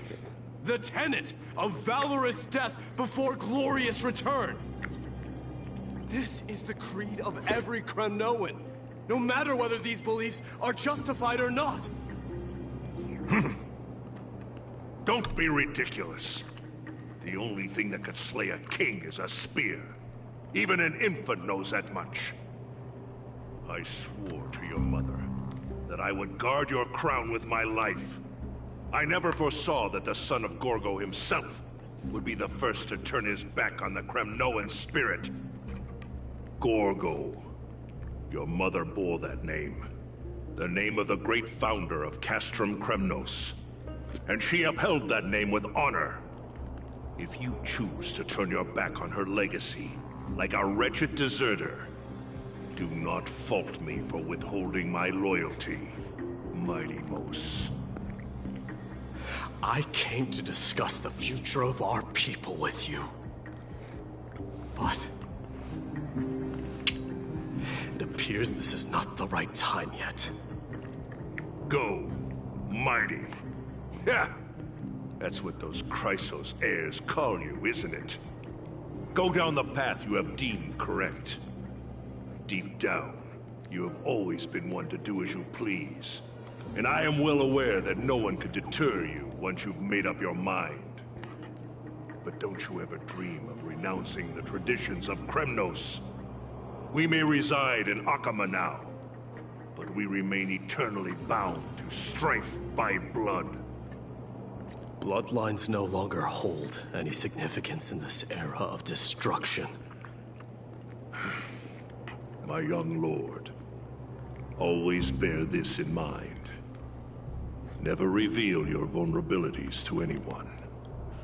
A lion should never dwell amidst its prey, especially when it wields power enough to dominate the entire hunting ground. Euripon, the boy did nothing wrong! This is murder! Do not sully the noble name of Kremnos with the blood of an innocent child. You mustn't reveal your weaknesses to the enemy. Enough! My decision is final. We must use this child's life to preserve the soul of the great Nikador. We must save Castrum Kremnos. Don't be absurd! Those tiny hands lack the strength to even lift a spear. Do you truly believe him a threat to Castrum Kremnos? You'll be ending the bloodline of Kremnos if you do this.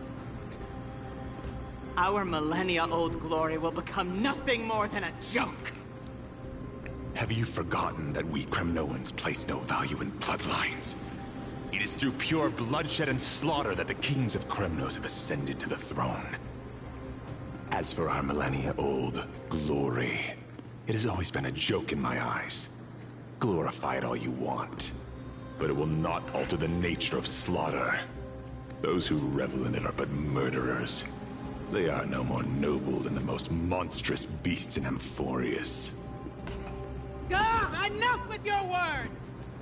Among all the kings of Kremnos, which one did not inherit the crown only after plucking it from the lifeless body of his father? But listen to yourself now. Do you truly believe you can cleanse the blood from your hands through mere words alone? Nay, quite the contrary. I will end this cycle of bloodshed. Starting with this child. With these blood-stained hands, I will end it all! Your failure is inevitable, Euripon. You are just a coward who can only raise his blade against his own child! A beast that murders his own kin. King's Aegis and Aphros of Kremnos! You cannot sit idly by and watch this atrocity unfold. If you consider yourselves the honorable sons and daughters of Gorgo, then take up your spears and join me in putting an end to this bloody charade! Does anyone else have any objections? If so, come forward with your spear and prove your mettle! Understood. 5, 4, 3. No one dare stand by my side. Cowards! Has that crown stripped you of your courage? 2.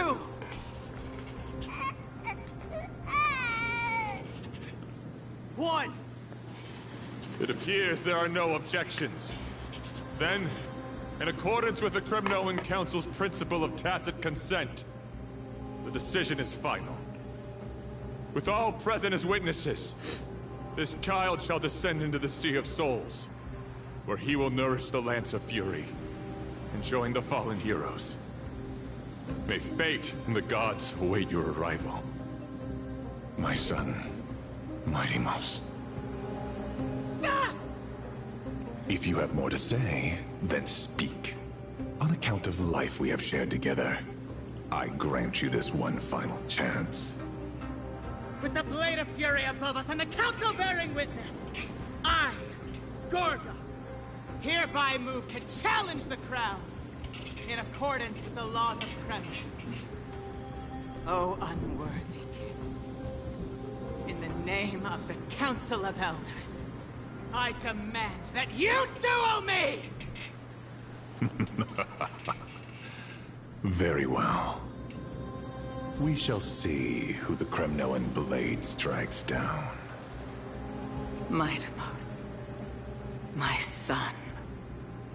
They all tell me to forget. But how could I ever? The son of Gorgo will be crowned in blood. If there is no Kremnos without the crown, then I shall seize the crown and smash it to pieces! to bring the people to their senses.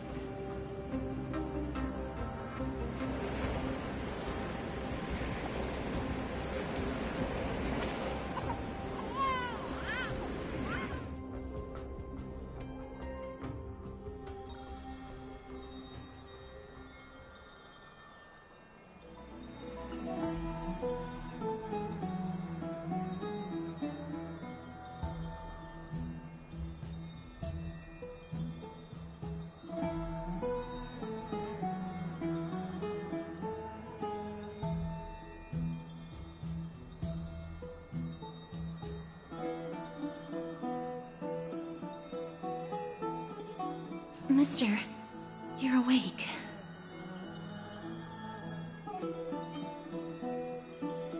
That's a complicated question. I'm not sure I can answer that. I apologize for arriving uninvited. I saw that you were still asleep, so I took the liberty of waiting nearby. I bring a message from Lady Aglaya. She has prepared a gift for you and Dan Heng, and wishes to present it to you in person.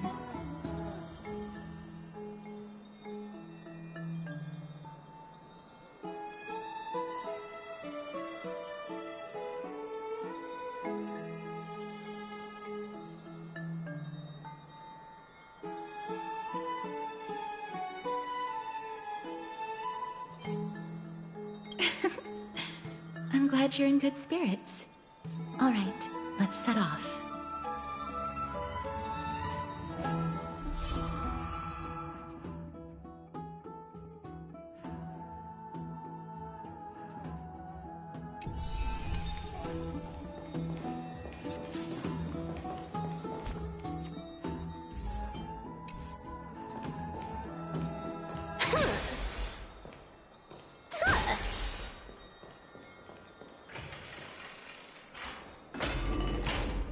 Are bustling. Now that Nikador has fallen, the soldiers in the city can finally catch a break. I'd love to go in and take a look.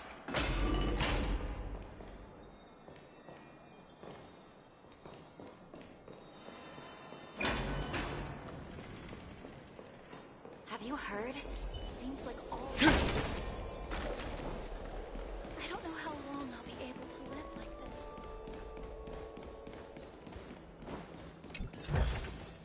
Hey. Is that... Hold on to that. Lady Treevee and Lady Trianne? Ah, you must have forgotten. This is a precious relic from our hometown. We definitely all saw it back then. Trianne, this is a counterfeit. We both know it's impossible for something this fragile to have survived all those years in one piece.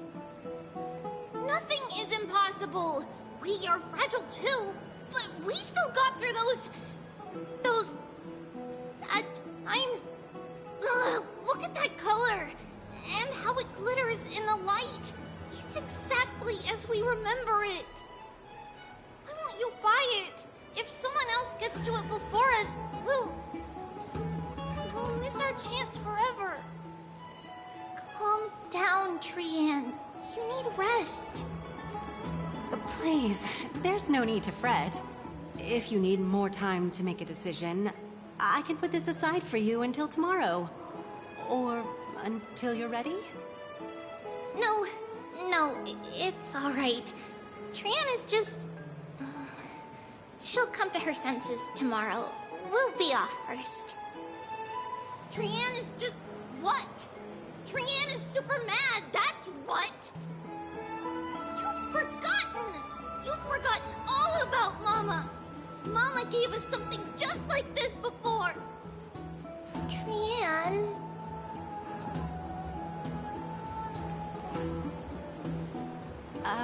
See you tomorrow?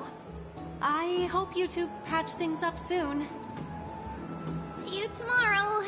May the winds of fortune bless you.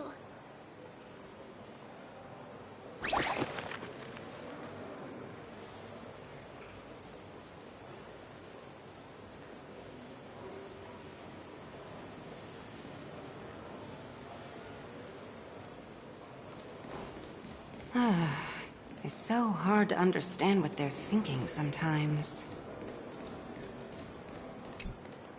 Excuse me. If you don't mind, could you tell me what Lady Treby and Lady Trian were discussing just now? Oh, it's Miss Castoris. It's been a while. Well, honestly, I'm not quite sure myself. See, I have a little hobby of collecting handicrafts. Some time ago, I found this trinket being sold at the Marmorial Market, and bought it to use as decoration at my stall. When Lady Treby and Lady Trian walked by earlier, Lady Trian happened to catch sight of it, and promptly insisted that it was a precious memento from her hometown. But Lady Treby believed it to be a counterfeit. She said it couldn't possibly be from Yanisopolis. The likelihood of such fragile glassware surviving the Chrysos War is simply too low. For some reason, Lady Trian became awfully upset after hearing that. I see. Madam, would you mind selling this trinket to me? Certainly. It's just... if it truly is a relic from Yanisopolis, it could be worth a small fortune. Miss Castoris, I'm running a business here after all, so... I understand. Feel free to name your price.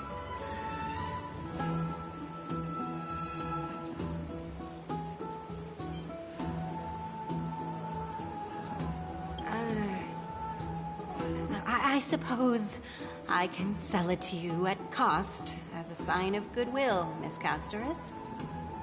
Just promise to support my business in the future. Much appreciated. We're lucky that she has a good heart. I'm not one to venture out often, and while I have some savings, it takes a lot out of me to even talk to people, let alone haggle. Had it been another merchant, I would have been set back plenty. The authenticity of the piece isn't important. What matters is that it holds special meaning for Lady Trian and reminds her of her hometown. I've long wished to show my gratitude for Lady Trian's care, but I haven't been able to come up with any ideas for a suitable gift. This chance encounter today feels like divine intervention. Perhaps this is the gift I've been searching for. Still, this trinket is admittedly rather fragile. I will have to make some adjustments and stitch it onto wool felt to protect it. That way, no matter how much Lady Trian runs around, it won't break easily. Alright, back to business after that little detour. Let's keep moving. Don't stray far now. We've already kept Lady Aglaya waiting long enough.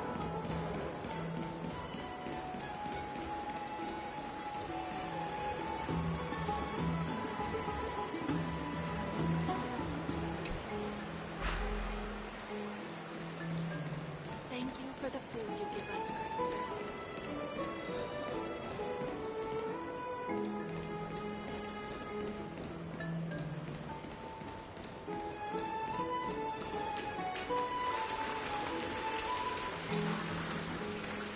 Bro, you look stronger than before.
It seems your friend arrived before us.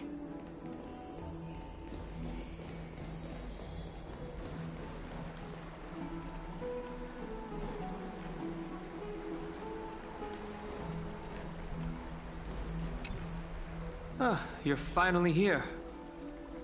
Welcome, Cass. And you as well, trailblazer from beyond the sky.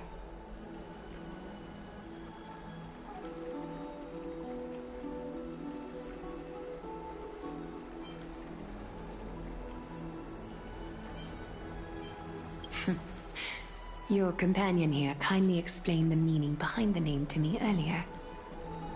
Through him, I've come to understand that you and your friends walk the paths of Kefali and Yanis in places beyond the sky. Addressing you appropriately is the least I can do, as a show of respect. For all that has happened, it was never our intention to drag you two into the battle against Nikador and jeopardize your safety. To express our gratitude for your kind, trailblazing endeavors, we would like to present you with the highest honor of Akima. This is the Dew of Divine Blood, brewed from crops nourished by the blood of the Titans. It is said that only 12 bottles existed. The last 3 bottles are now being kept in the treasure vault of Akima. Back in the days of prosperity, cities fortunate enough to acquire it regarded it as one of the greatest treasures ever. Unsealing it during a ceremony held in honor of 2 cities' diplomatic ties was the highest form of respect one could show the other. And now, in keeping with tradition, Akima dedicates this drink to our esteemed guests from beyond the sky in appreciation of what you have done for us.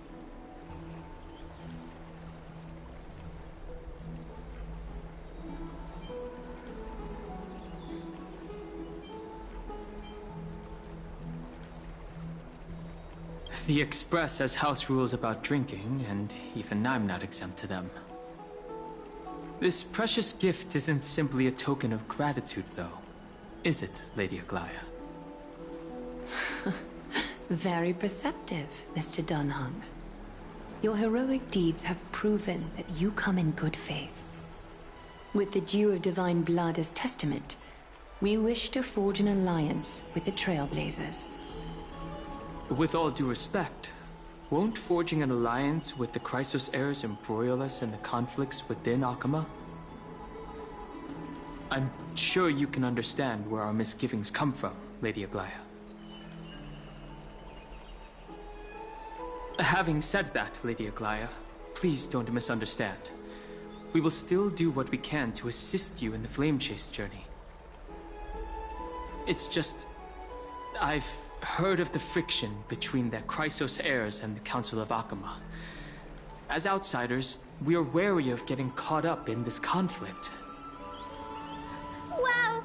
Gray and Danny have sharp eyes indeed. You'd make outstanding members of the Twilight Courtyard.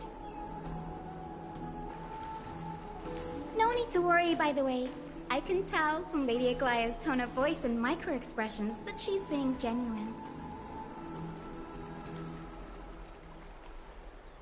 Not only are you guests from beyond the sky, but you've also done so much for Akima. You're practically heroes to us all. Lady Aglaya would never subject you to Aquila's judgment. Huh? You are... Hyacinth. Thank you for taking care of the wounded of the past few days. Oh, it's no trouble at all. The patients are very cooperative when we attend to them. I'm just thrilled to see them all going home healthy again. Oh, it's Cassie! Oh, I've missed you.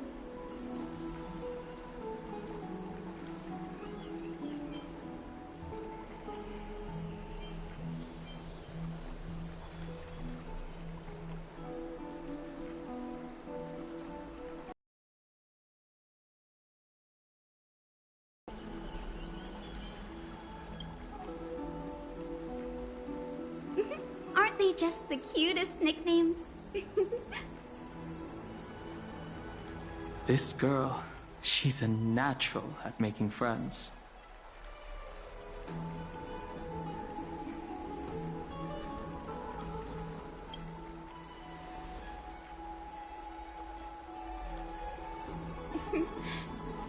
Acolyte of Aquila. I'm here to bring healing light to the world. Plus, I've heard you're also children of the distant skies. Fate must have brought us together. Can we be friends? I'd love to hear your tales of the sky. And oh! It's a rare occasion that Akama presents such an invaluable gift to guests. Lady Aglaya, may I have the honor of tasting it too? Of course you may. Esteemed guests of Akama, please believe me when I say that this gift carries no hidden agendas. As for the matter of the Alliance, you need not give me an answer here and now.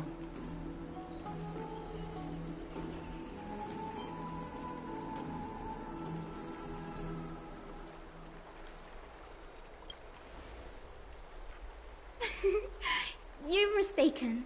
The capable Lady Aglaya doesn't need my help with things like this. I see. In that case, we will accept this gift from Akama. We welcome the chance to talk with you, Lady Hyacinth.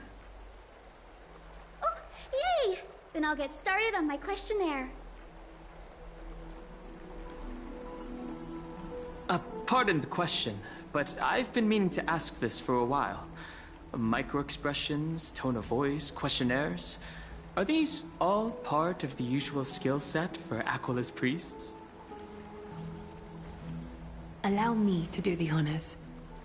This young lady is Hyacinth, assistant lecturer of the new sporists at the Grove of Epiphany and head nurse at the medical institution known as the Twilight Courtyard.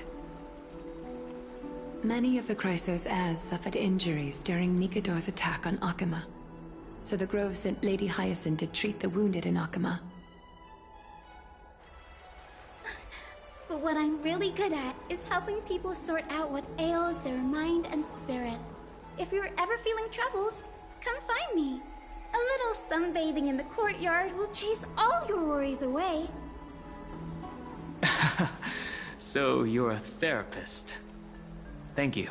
We will keep that in mind. Well, it looks like everything's sorted out now. The patients have also all recovered. I think it's time for me to head back, Lady Aglaya. I would love to keep you in Akama for a few more days, but I would hate to provoke the ire of the Grove. As it happens, Akama intends to send a messenger to the Grove for updates about the research on the Black Tide.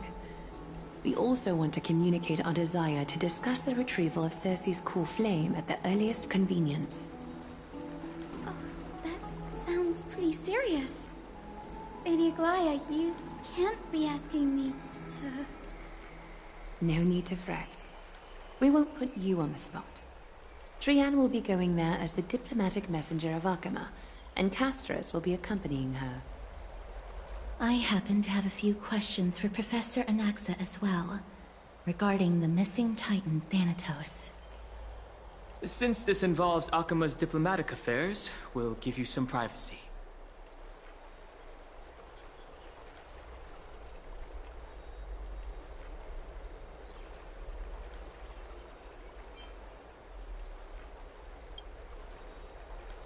If you're not keen on just sitting around, Mr. Trailblazer, why not go with them? The Grove is a picturesque place, perfect for sightseeing. That's a wonderful suggestion. Come visit the Grove, Grey. I'd be delighted to show you around. Sounds good. Gaining more insights into the customs and geography of different regions of Amphorius is also part of trailblazing. In that case, do bring this spindle along with you. This tool, called the weft, is used to spin thread and has been passed down in my family through generations. Though it doesn't see much practical use nowadays, it's become a symbol of great significance. In this respect, it is the perfect token to represent my will. If you encounter trouble at the Grove, just take this out and show it to them. While you're in the Grove, the golden thread of the weft can also render all things around you visible, regardless of whether they're corporeal or not, allowing you to see things as I would. Castras knows this too. Make good use of it. Trian is already waiting for you at the outskirts of Okima, so I won't keep you any longer. May your journey be smooth.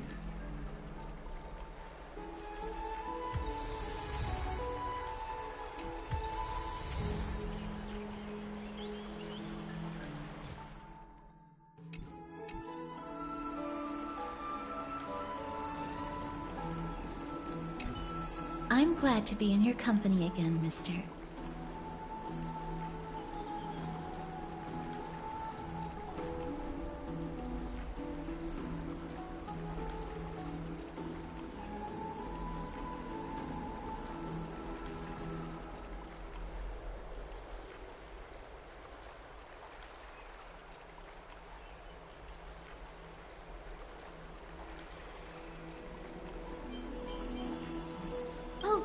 I came here with a colleague from the Twilight Courtyard.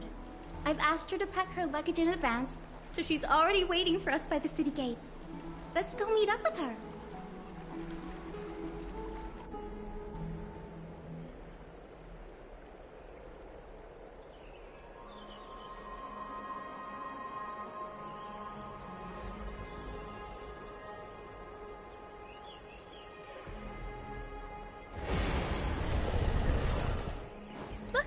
There she is!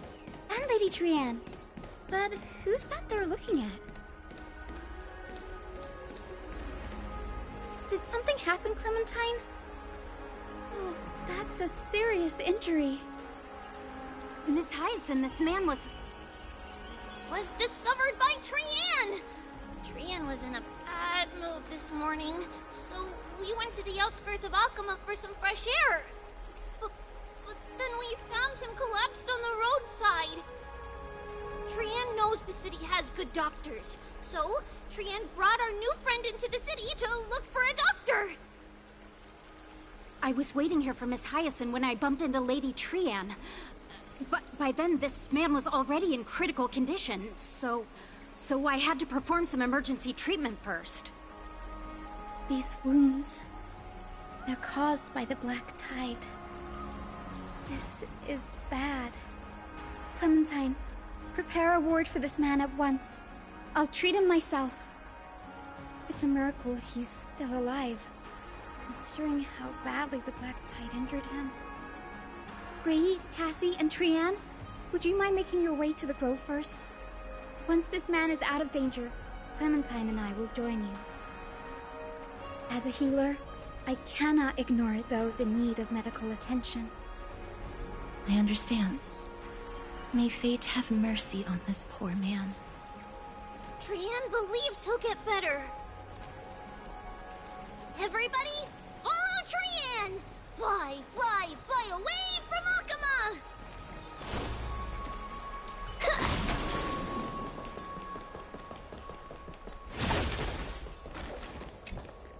Down this road we go, to the skies we fly, leaving Okima behind!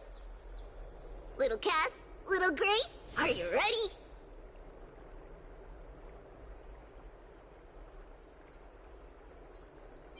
I'm ready, too. Okie dokie! Everybody, let's hold hands. To the grove we go!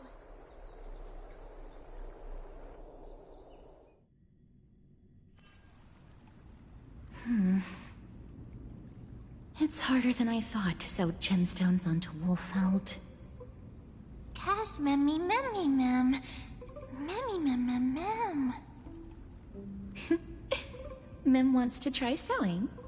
Here, why don't you give it a go?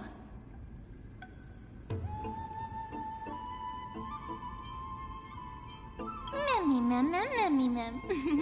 Memmy, memmy, mem, mem, mem, mem, mem. It's hard not to like Mem when they're so adorable. Oh, this is amazing. It seems as if their voice has become more intelligible after the battle with Nikador. After spending the last few days together, I feel like I'm gradually gaining the ability to understand what they're saying. Even if it's just a little. Mem, mem, mem, mem, memmy, mem, mem. Memmy, mem, mem, memmy, mem, mem, mem. Memmy, mem, mem, mem, mem, mem, mem, mem.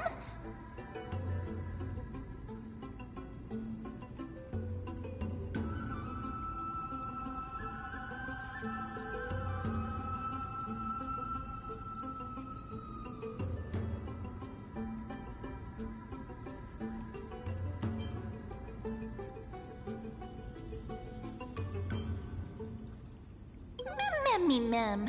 Memmy mem mem mem mem mem.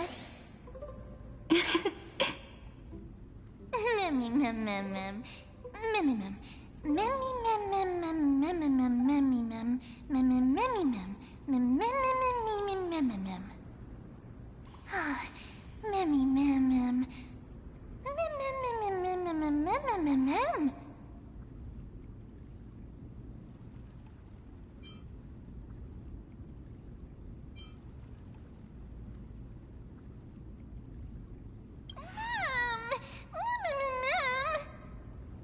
Cute.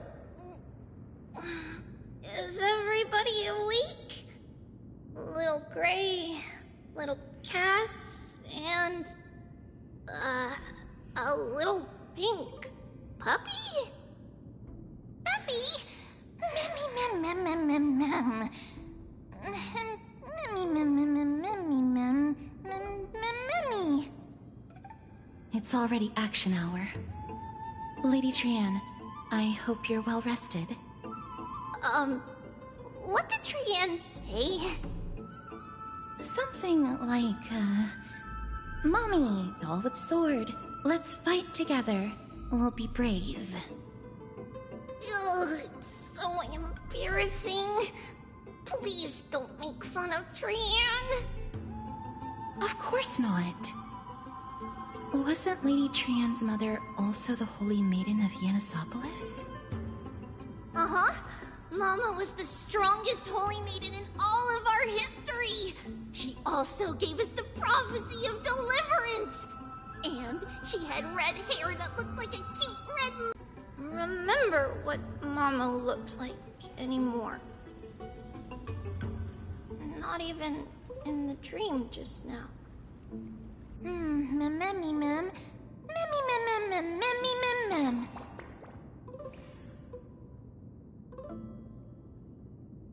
Memmy mem mem. Memmy memmy mem mem memmy memmy mem mem. Memmy memmy memmy mem mem memmy mem mem mem. Memmy mem memmy mem mem mem memmy mem mem mem mem mem mem mem mem mem boom. Mem memmy mem mem mem mem mem. Memmy mem mem mem mem mem mem mem mem. Trian thinks that's a great idea. Can the pink puppy help Trian out? Memmy mem mem mem mem mem mem mem. Yay! Then I'll call you Little Memmy from now on. Mem mem mem. Mem. Memmy mem mem mem mem mem. Mem mem mem mem mem mem memmy mem. Mem mem. Mem mem mem mem. Me mem mem mem mem memmy mem. Mem mem mem mem me mem mem. Memmy mem mem mem mem. Okie dokie. Trian remembers that we need to help Aggie ask the big tree whether Cersei's would be willing to visit Akama. If we follow this woven trail and keep going upward, we'll reach the grove in no time. Mem mem mem. Memmy mem mem memmy mem. Legend has it that whenever they requested an audience with Cersei's, Nestia would always... Look! A huge tree! It's... huge!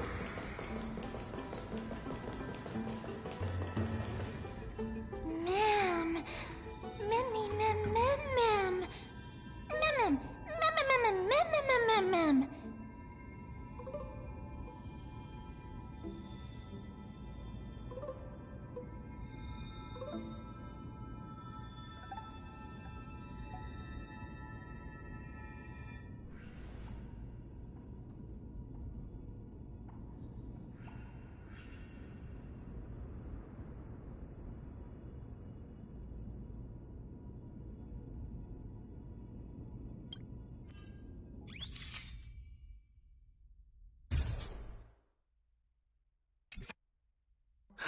I never failed to impress. This photo deserves an award. Memmy mem memmy mem mem. It's the Bow of Rift, the divine body of Cersei's. Flora began to grow where they planted their roots, and this flatland basin upon which we stand gradually became a large, verdant forest. A long time ago, Thelesis, the first scholar, led the masses to build a garden and courtyard in the forest, naming the site the Grove of Epiphany. There, people sought mental clarity, knowledge, and enlightenment. Trian knows this. Everybody says that was how this big academy came to be.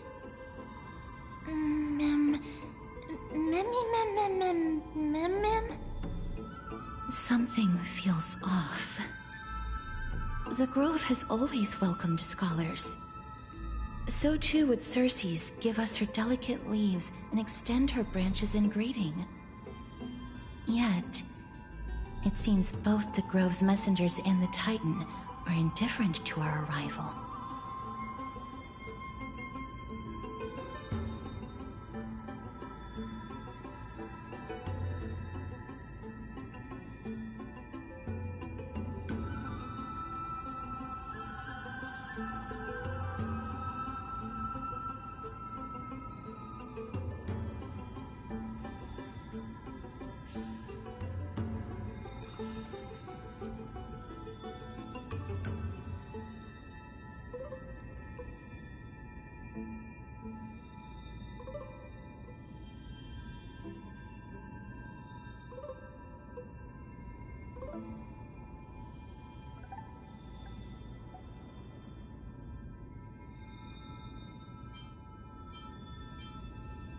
That doesn't seem likely. Miss Hyacinth didn't mention anything about it. Maybe everybody's still asleep because classes haven't started yet. They don't want to be disturbed, so they shut the entrance.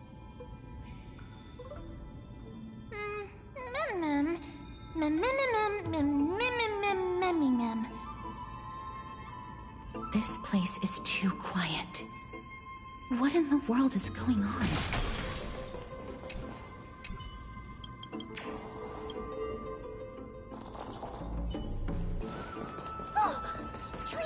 The entrance on the other side. What could it be?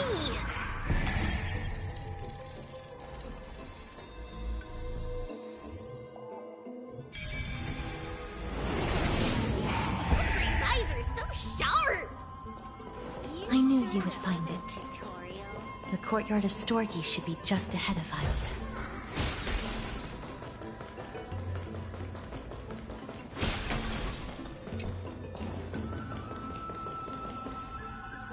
As I expected, something's not right here.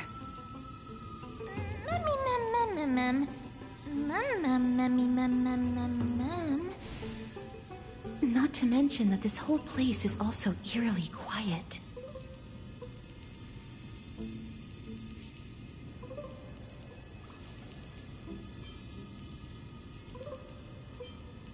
That's not very likely.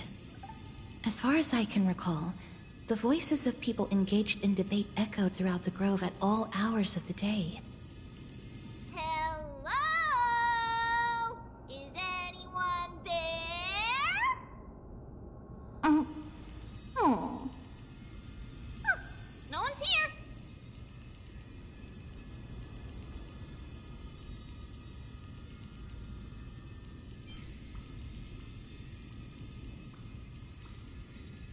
I have an idea.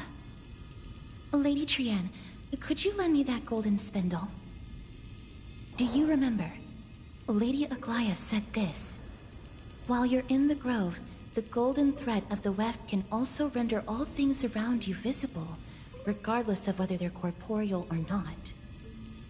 This is achievable because the Grove is not only where the roots of Circe's are, but also where the chrysalis of gold manifests. Oh, Nestia, with the weft as my vow, I beseech you, entwine my body with your golden thread and affection.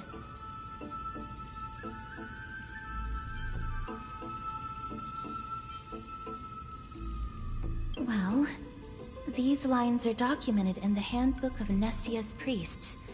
So, if I'm not mistaken, we should be able to draw power out of this butterfly exuvia with the golden thread.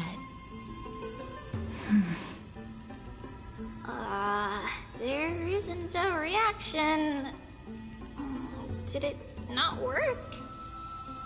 But that shouldn't be.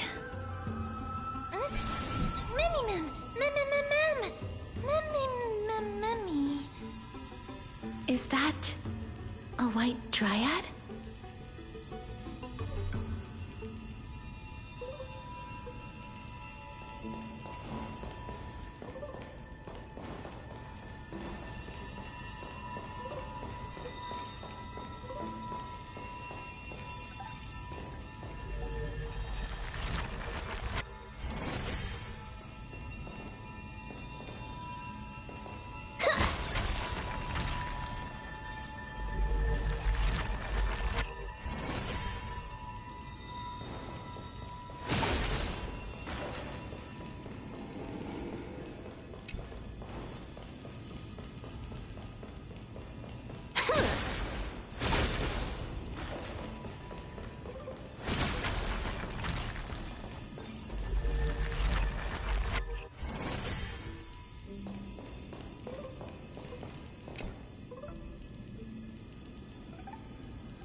I can't afford to be complacent.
I can't afford to be complacent.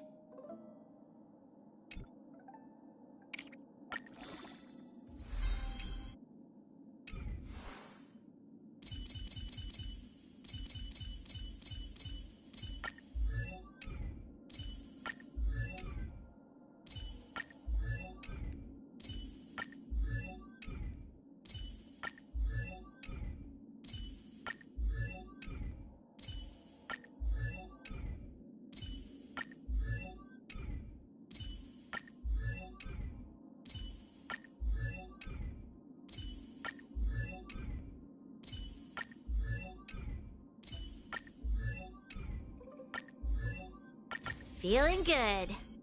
I must stay focused.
Good enough for killing time.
The drop rates are this bad.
No, it isn't a white dryad.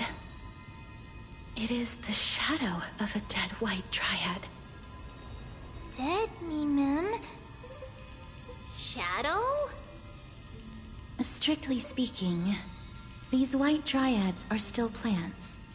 They only gained sentience as a result of Circe's blessing of equality. But their sentience is minimal when compared to that of humans. These flowers have already died. What you see here are just faint afterimages of their souls. However, this also means that the Golden Thread has definitely connected with the Titan's presence. Without the Golden Thread's outlines, we would not have been able to see them at all. But what happened to them? Why are there only tiny shadows of them left?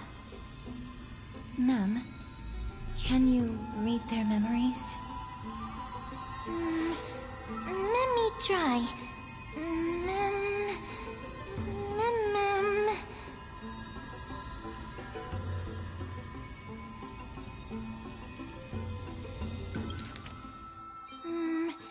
Let me try. Mem.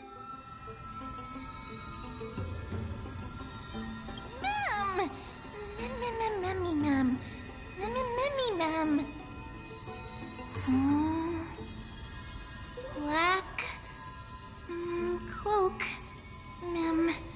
sword toward the great tree.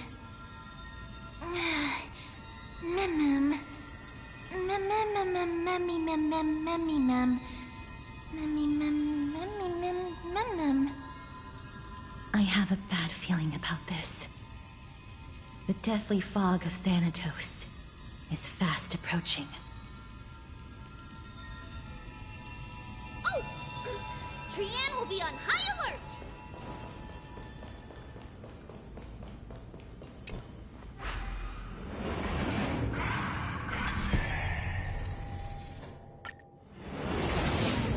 The smell of death is becoming more and more intense.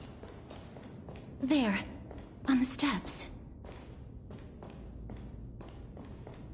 This looks really scary.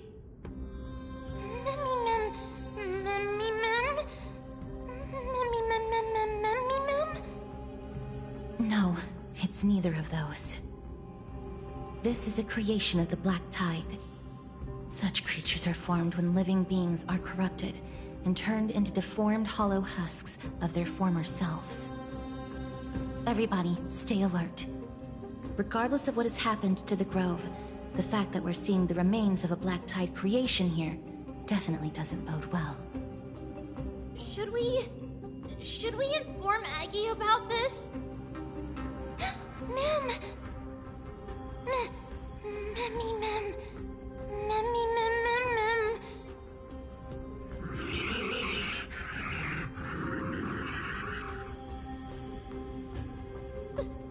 The monster is alive! Trian will protect everybody!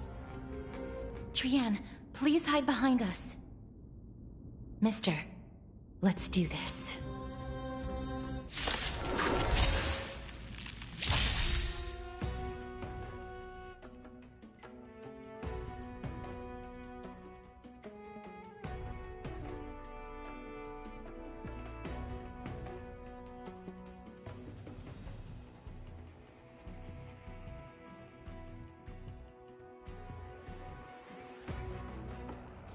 As expected, the words black, sword, and cloak, they're talking about the Black Tide.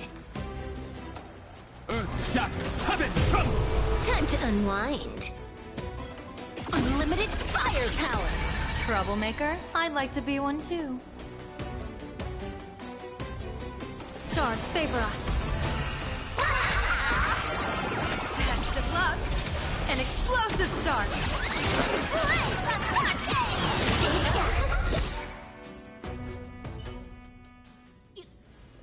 You defeated it! Little Gray! Little Kaz! You're so strong!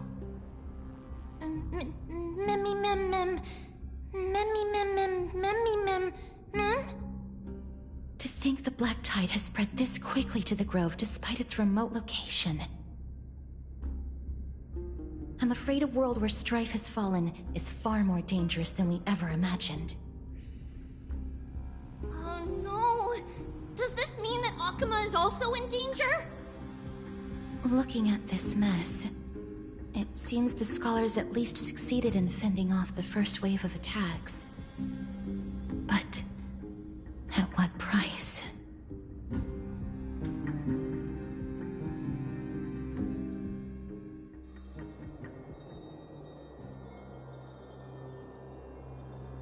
Lady Aglaya, after a few days of surgeries, both major and minor, we were able to save the life of that patient found on the outskirts of Akuma. Thank you again, Hyacinth, for your hard work. The scarring of his organs was especially severe, a result of the Black Tide's corruption. It's a miracle he's even survived. I can't say for sure when he'll regain consciousness. Don't stress yourself out over this. You've already done everything in your power to save him. There's no need to hurry to the Grove either. You deserve a good rest now.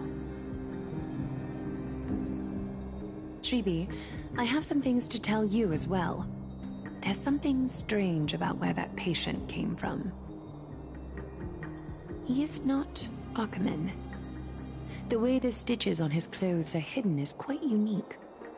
Such craftsmanship is undeniably from the Grove. The Grove? You mean... Now that I think about it, Castris and the rest should have arrived at the Grove by now. Trian just got in contact! The Black Tide has invaded the Grove. We haven't detected any survivors, even with the help of the Golden Thread. What should we do, Aggie? The Black Tide is posing an even greater risk to us now. I did not expect the Grove to be the first to be impacted, though. Can they tell where the core flame is right now? We see it. The core flame is still there, but... But what? But they can't say for sure whether the Titan has also been corrupted by the Black Tide. Please let them know that for now, the most pressing task is to identify the core flame and transfer it to a safe place as quickly as possible. We must also search for survivors and find out exactly what happened to the Grove. Oh, and find Anaxa. Unless something went terribly wrong, he should still be alive. They've set off. Please, stay safe, everyone. I pray for their safety too. Aggie, how do you know that Anaxa is still alive?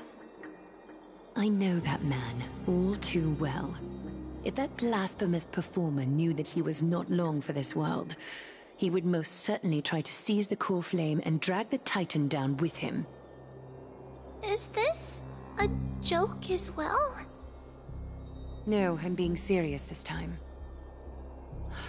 We're facing threats from both within and without Akuma.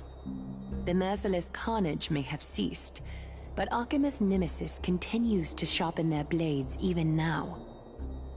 They may have even prepared the gallows from which to hang us already. You mean... Even if the divine authority of strife is as yet unclaimed, the Black Tide is advancing more rapidly than I expected. I fear this tragedy is more than a mere natural disaster. Alas, it's too late. The Council will likely take this opportunity to do something... I will try to keep this under wraps for now. But you must also take care and be prepared for anything that may happen. All right. Should I inform Hyacinth about this? Not for now. She must be exhausted after performing surgeries non-stop for so many days. I don't want to overwhelm her with this bad news.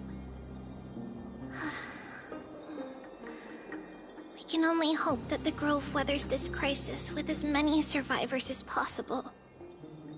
That being said, based on the condition of this patient, Tribi, we should prepare for the worst. It's likely he is the only one who managed to escape from the Grove against all odds.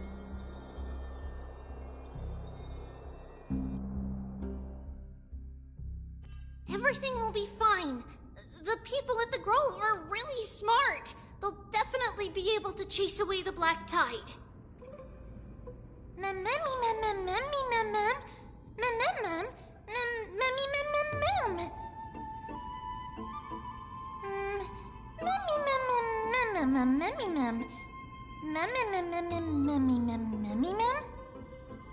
How should I put it? Lady Aglaya doesn't trust Anaxa at all, I'm afraid.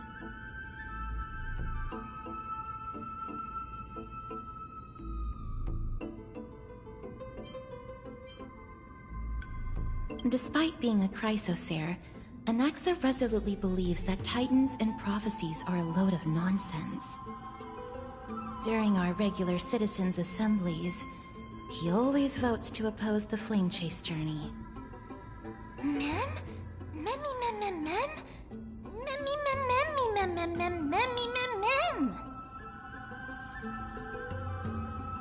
Trian knows the answer to that. Everybody says that Circes, who symbolizes reason, is the most tolerant of novel ideas. Apart from Kefali, they're the Titan who treats us the best.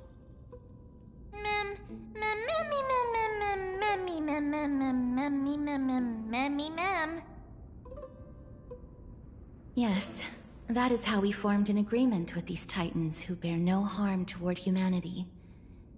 If they agree to support us on our Flame Chase journey, we will wait till the final moments of the journey to restore their core flames. With the exception of Orynyx, that is. They didn't lend us their power willingly.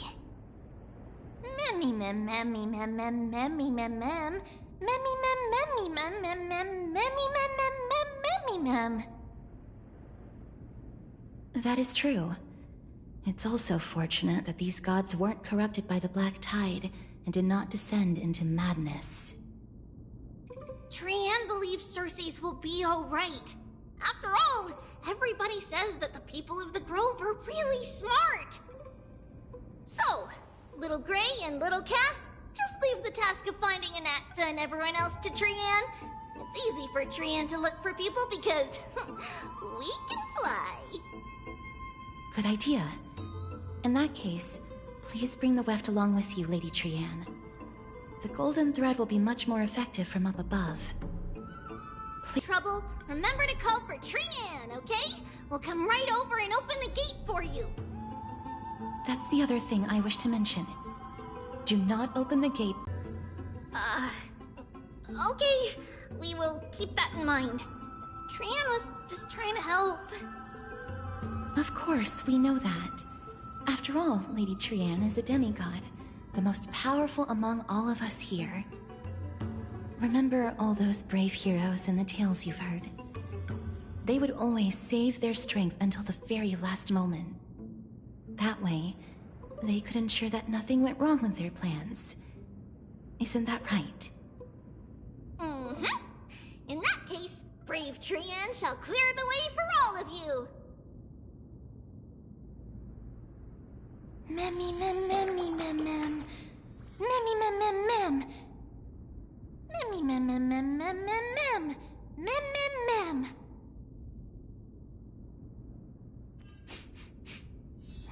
Memmy mem mem mem.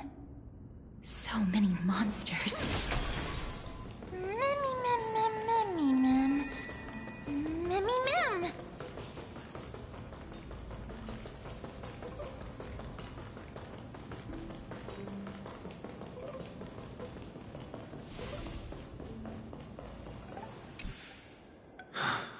It's locked.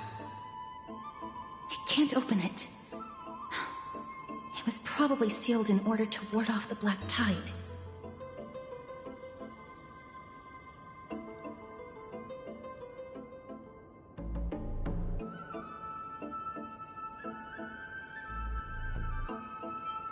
Save your energy. Yanis's power is far stronger than we could ever imagine.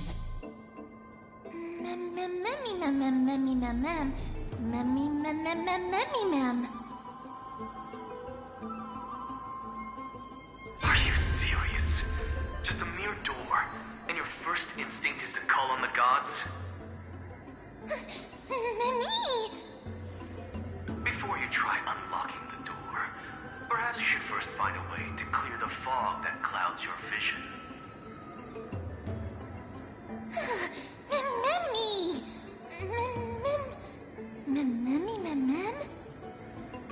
My name is Anaxagoras, one of the 7 sages of the Grove of Epiphany, and the founder of the Newsporists. Before we go any further, rule number 1. Do not call me Anaxa.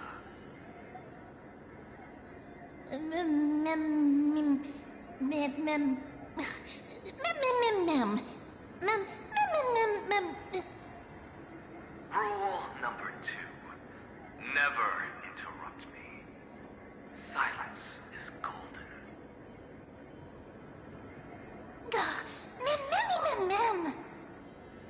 The person standing here and conversing with you right now isn't the vestiges of a memory. Rather, it is the culmination of the greatness of science and the pure, irrefutable, and undeniable exalted truth. Through the wonders of alchemy, I have shattered my soul and transmuted it into gold before burying it in this spot. I have recorded these words so that visitors may learn where their next destination lies.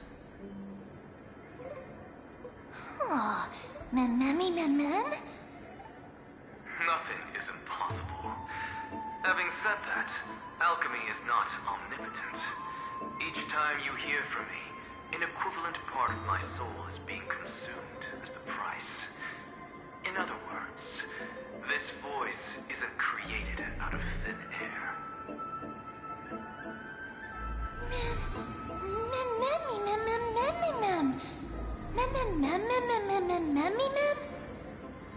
That's because my precise calculations account for every possibility.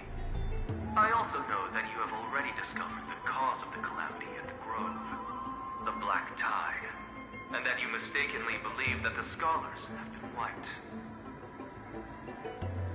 But that is where you're wrong. While the Black Tide was still approaching the Grove, the sages found a way to evacuate the vast majority of the scholars. They are heading toward the holy city of Akama as we speak. Only a small fraction of the scholars stayed behind with me to defend the Grove. If all goes well, Circe's core flame will reach Akama before long. But since you have accessed this message, something unforeseen must have occurred. For now, you should continue onward to the Luminary Throne, where you may retrieve the core flame.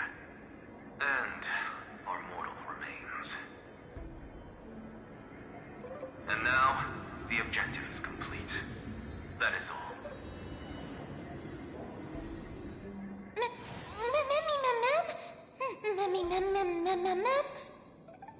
Mister, judging from your reaction, you must have found a useful memory. Professor Anaxa? That's a lot to digest at once. I'm sorry. Please give me some time.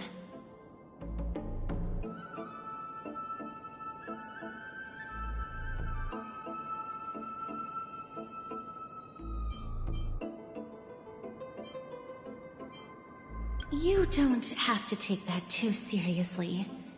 For some reason, he's especially particular about his full name.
Professor Anaxa theorizes that all beings originate from the same source and have a similar composition, which in this case refers to the soul.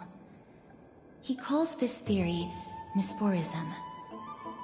It is an extremely complicated theory. You should get him to explain it himself if you're interested. Provided that he is still alive.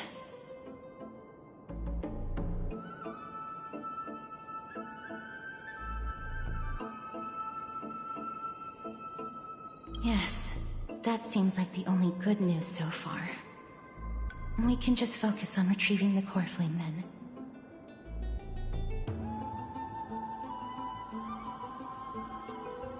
I do not wish to consider this possibility. Perhaps they were just unable to transfer the core flame, but managed to escape.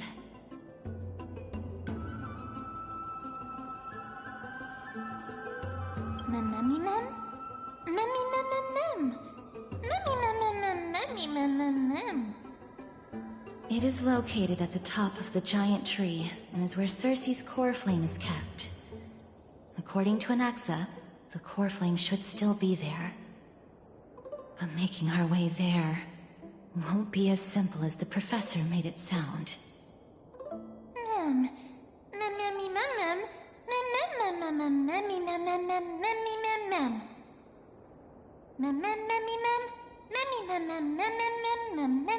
All right. Right. Let's see whether he left any similar directions for us along the way.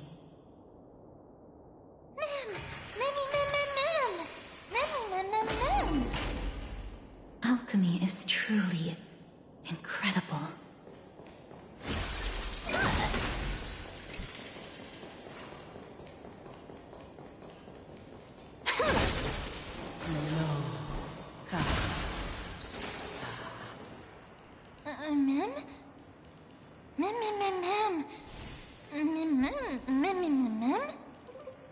No, you didn't imagine it.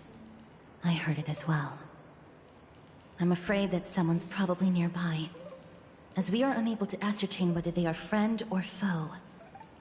We better remain cautious.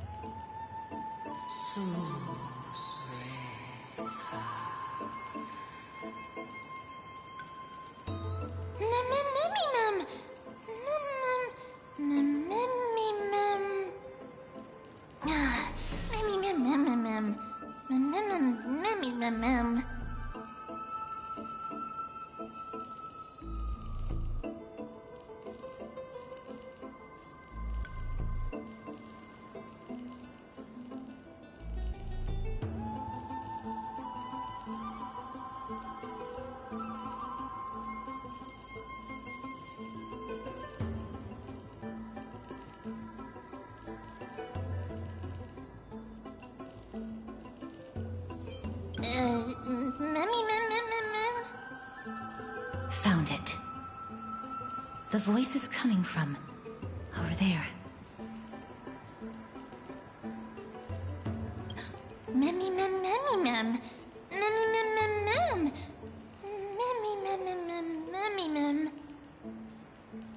No. It seems to be coming from somewhere even further that way.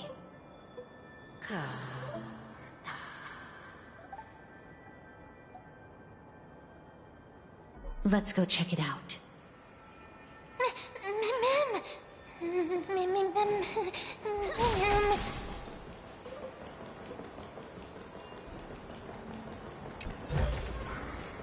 The drop rates are this bad.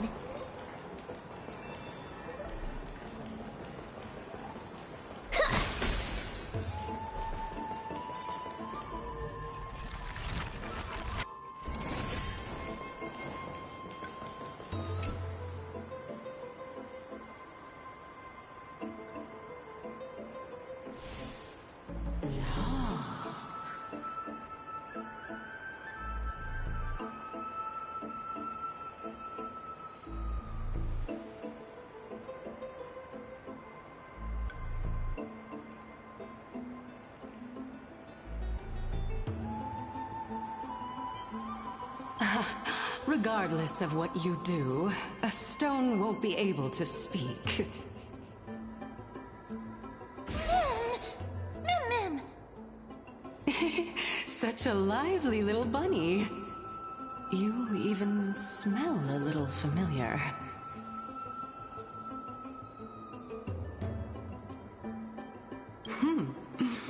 What a smooth-talking child. I'll accept your praise. Who are you? Keep your distance and identify yourself. Otherwise, you'll face the consequences. The scent of Thanatos. I recognize you. Idonia's renowned goddess of death. Since you are aware, stop provoking the authority of death. Answer my question. Baring your fangs at me. How cute. Just call me Calypso. I greet you on behalf of the Seven Sages and the Litophagists.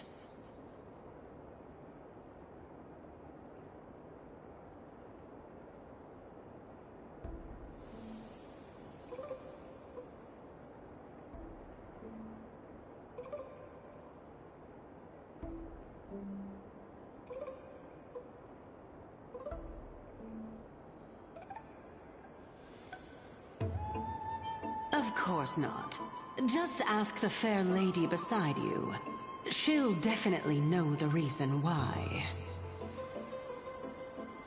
Be careful. Even if the head of the Litophagists has never shown their true identity before, you shouldn't trust this person so easily. The Weft could not detect her presence just now. That would be out of the ordinary if she were truly a phantom body. But if she is someone who has passed on, I should be able to tell. Let me test her. Do you mind if I join your private conversation? That would be rather inappropriate for someone who isn't even willing to reveal their real self. Forget it. However, I'm going to ask you some questions. Please answer them truthfully. If you can do so without hesitation, we won't treat you as an enemy for the time being. A pop quiz? Well, that sparks my interest. Go ahead. What was the topic for the grand finals of the 752nd Great Debate? Is a flying arrow in motion or at rest? Who was your representative? Medea. She went up against Phynon of the New Sporists. Who won? Nobody won because the 752nd Great Debate never took place. What I just mentioned happened during the previous debate. Phynon emerged victorious and obtained his 10th consecutive debate wreath. Also, to alleviate your worries, I shall provide you with a piece of information that's more valuable than the Great Debate. Anaxa the New Sporist is still alive. I saved him, and he is now recuperating at the Luminary Throne. So, are you satisfied with my answers?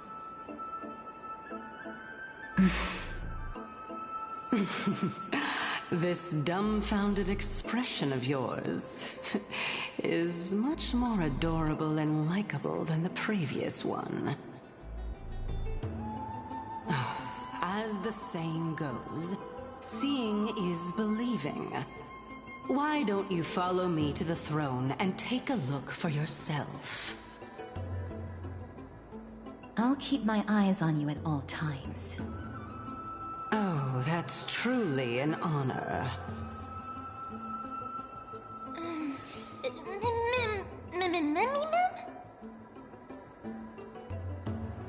As long as we can get the water wheel turning, we'll be able to use it to ascend. So, the solution is to awaken this heart.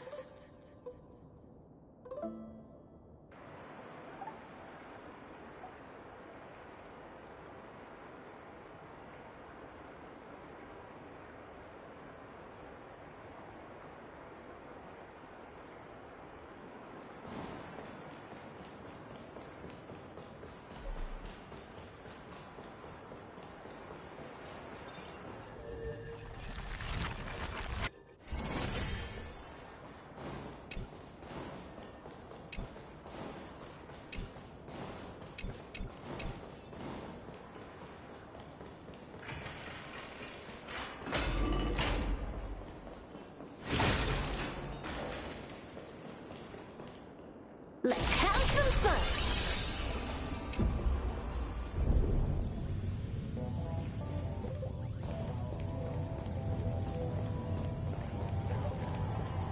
Is that the Chamber of Purifying Tears? You have a good memory. Why exactly did you bring us here?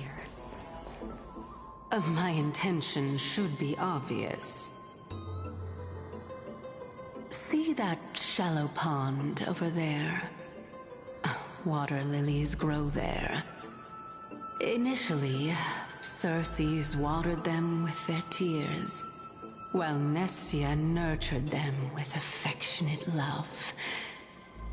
They are a token of the eternal companionship between the two gods. All the two of you have to do is to cross the deep well and retrieve the golden bough of vows for me.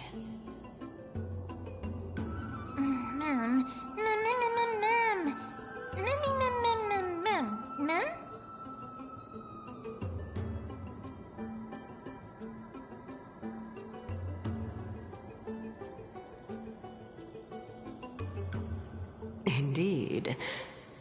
Could it be that you actually do not know how to proceed? We can retrieve it, but I advise you not to waste your time on any schemes. Oh my. I'm helping you to eliminate your worries and obstacles, and yet I receive nothing in return? Besides, the bow is essential for awakening the heart and drawing water out of the source. If you can't find it this time, we can just remain trapped here for the rest of eternity.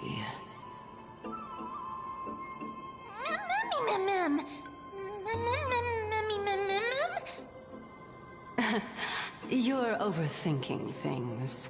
We're all in the same boat. Although, it would be absurd to say that I have no other motives.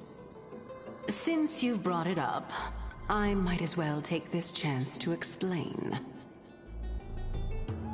I'm simply making use of this opportunity to see what you two are made of. So, is that truthful enough for you?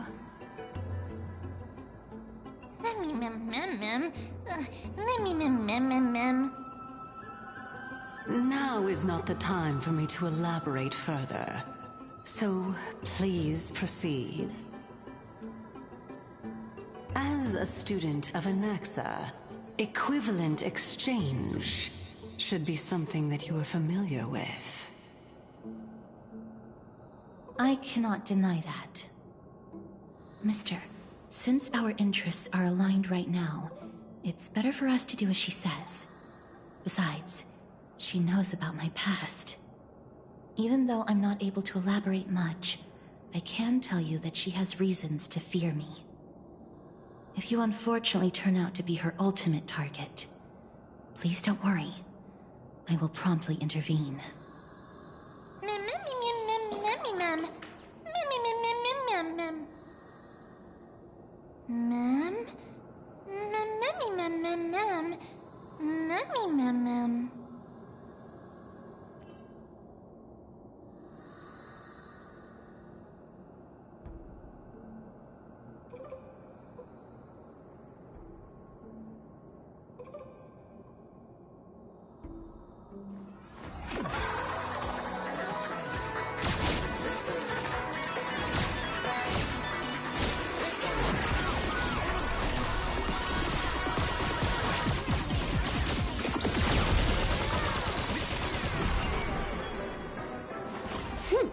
Combos across the board.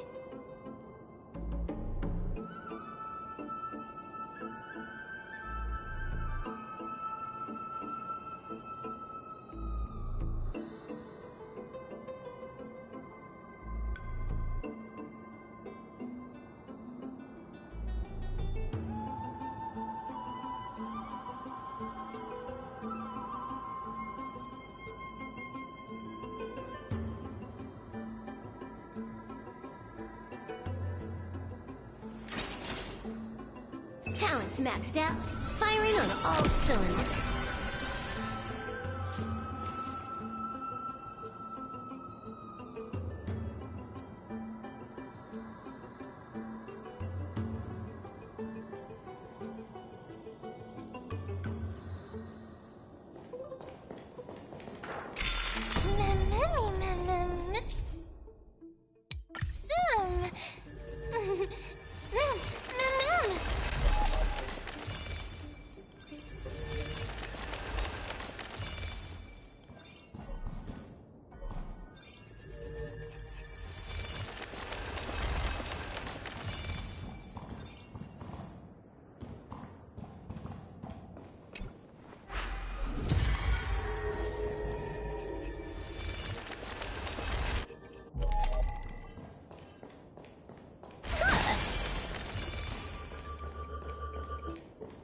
Let's have some fun!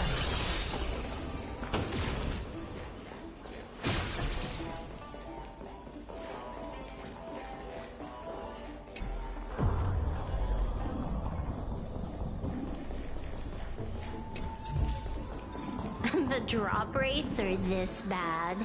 Huh? There are Ichor vessels stored here.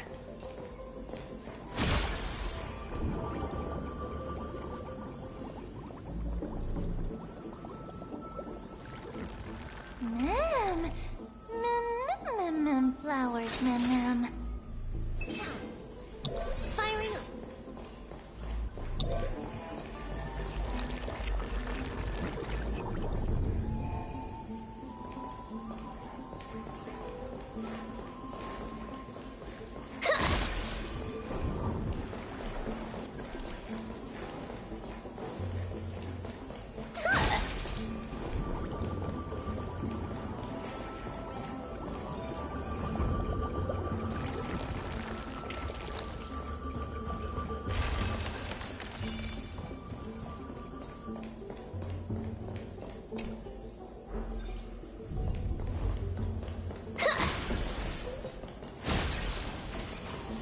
Let's have some fun!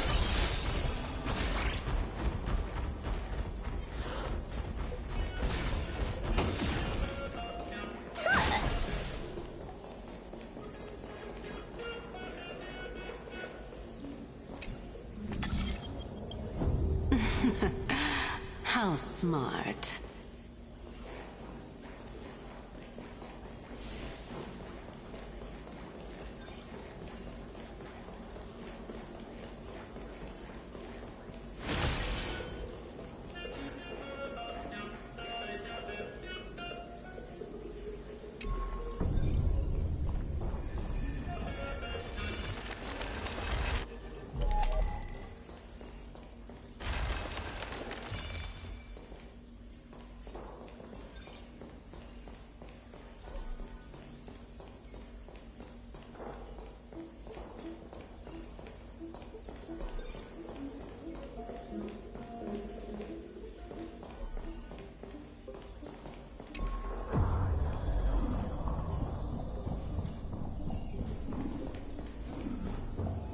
Let's hope that this is not a trap set by her.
for killing time.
Let's have some fun!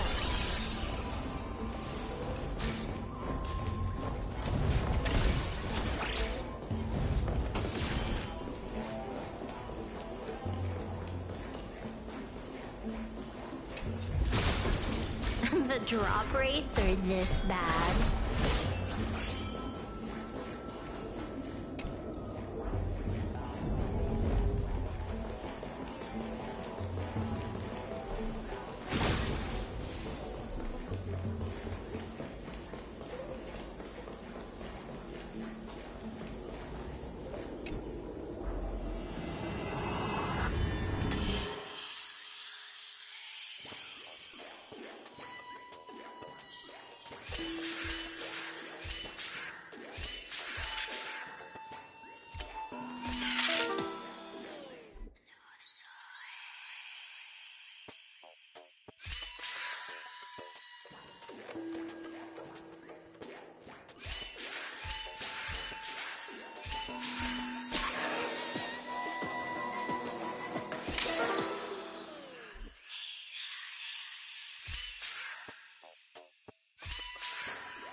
Not a mimic?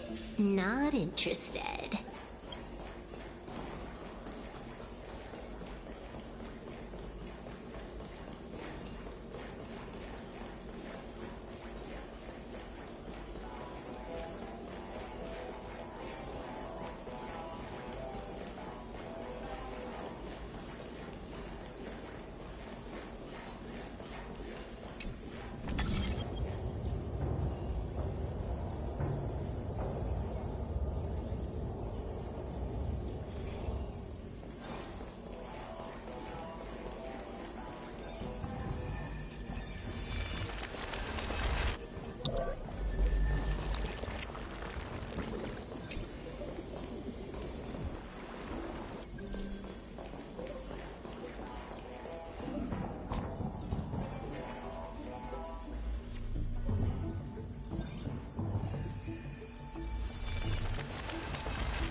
cute chest here.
this is the Golden Bough of Vows.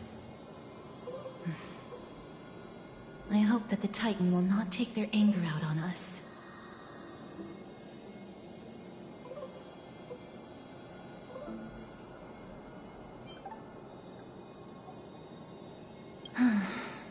If only they could interfere in the affairs of the Titans. So lustrous and beautiful. It's even more magnificent than before. Memcal!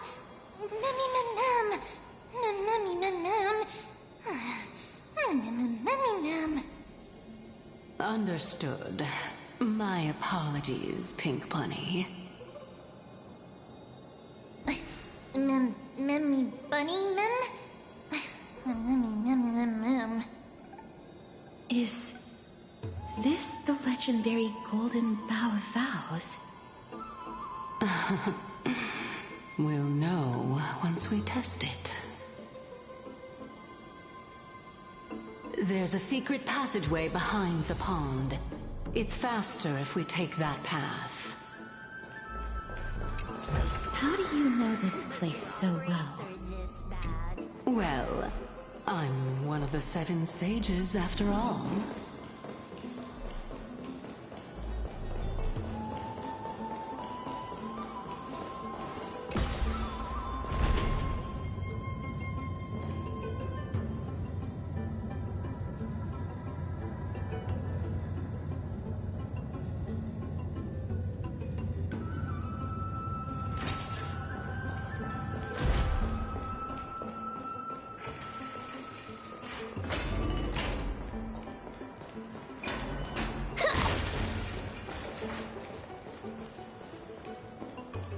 Let's have some fun!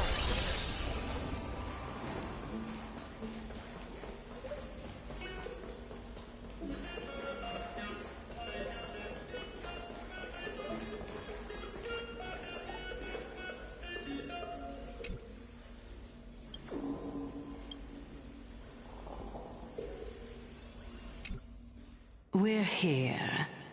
Could you kindly pluck a petal for me? And place it into the pool?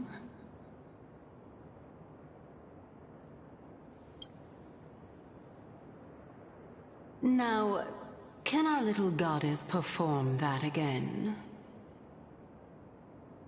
Huh?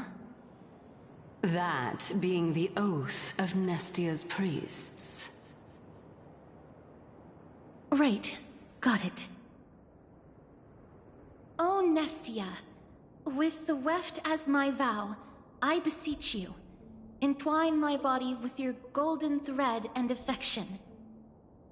Mem, lit up.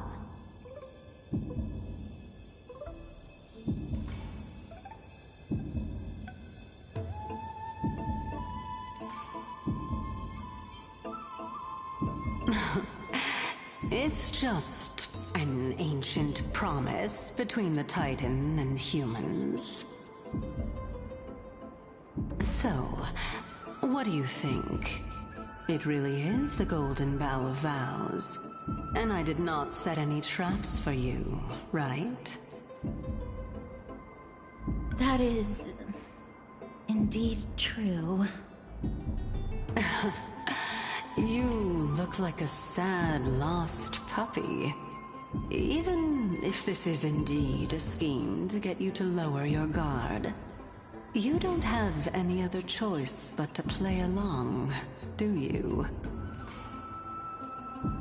Therefore, why don't we just put everything aside and work together? We can always determine who's right and who's wrong once we overcome this. Yes, I agree. Great. Then, let's ride the water wheel. However, giving us half-truths is not the right attitude for cooperation. Furthermore, according to the principle of equivalent exchange, since we have passed your so-called trial, isn't it time for you to make your intentions clear to us? Ah. I really can't bear to look at your sad expressions. Although you only cleared a simple trial, I'm willing to make an exception and treat you with sincerity. I'll allow each of you to ask a question. But not the little bunny. So, ask away.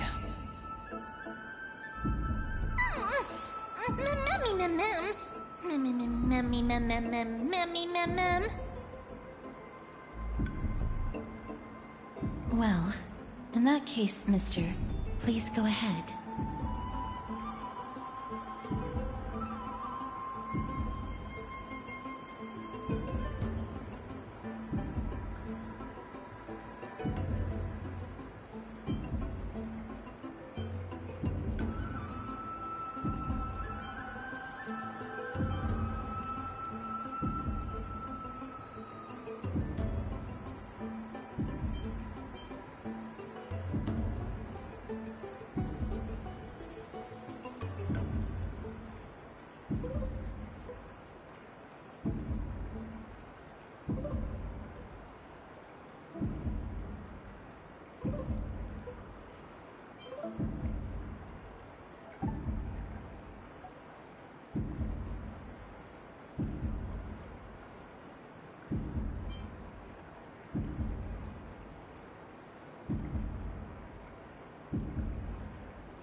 Oh, straight to the point.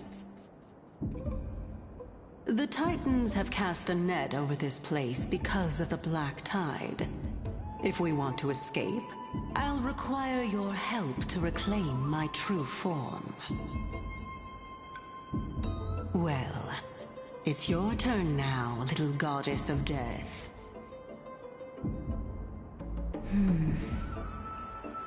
My question is, was your previous answer the whole truth and nothing but the truth? There's no point in making this unnecessarily complicated. That applies to you as well.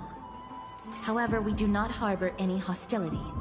We merely want to avoid any potential harm to us. Lady Calypso, if you want us to work together more effectively, I advise you to answer my question honestly. All right. I was completely truthful in my response just now. I have not deceived you, nor will I. With all due respect, omitting facts can also be considered deceit. Is that so? Regardless, I still stand by my previous response. Then please lead the way. After all, facts speak for themselves. The truth will come to light once we arrive at the Luminary Throne. All right, all right. I originally thought that you were just a beautiful flower planted in the mortal realm by the hand of Shadow. But now, I see you have some prickly thorns, too. I'll just consider that a compliment. Indeed. I'm complimenting your charming naivete. All right, go ride the water wheel. I'll wait for you up there.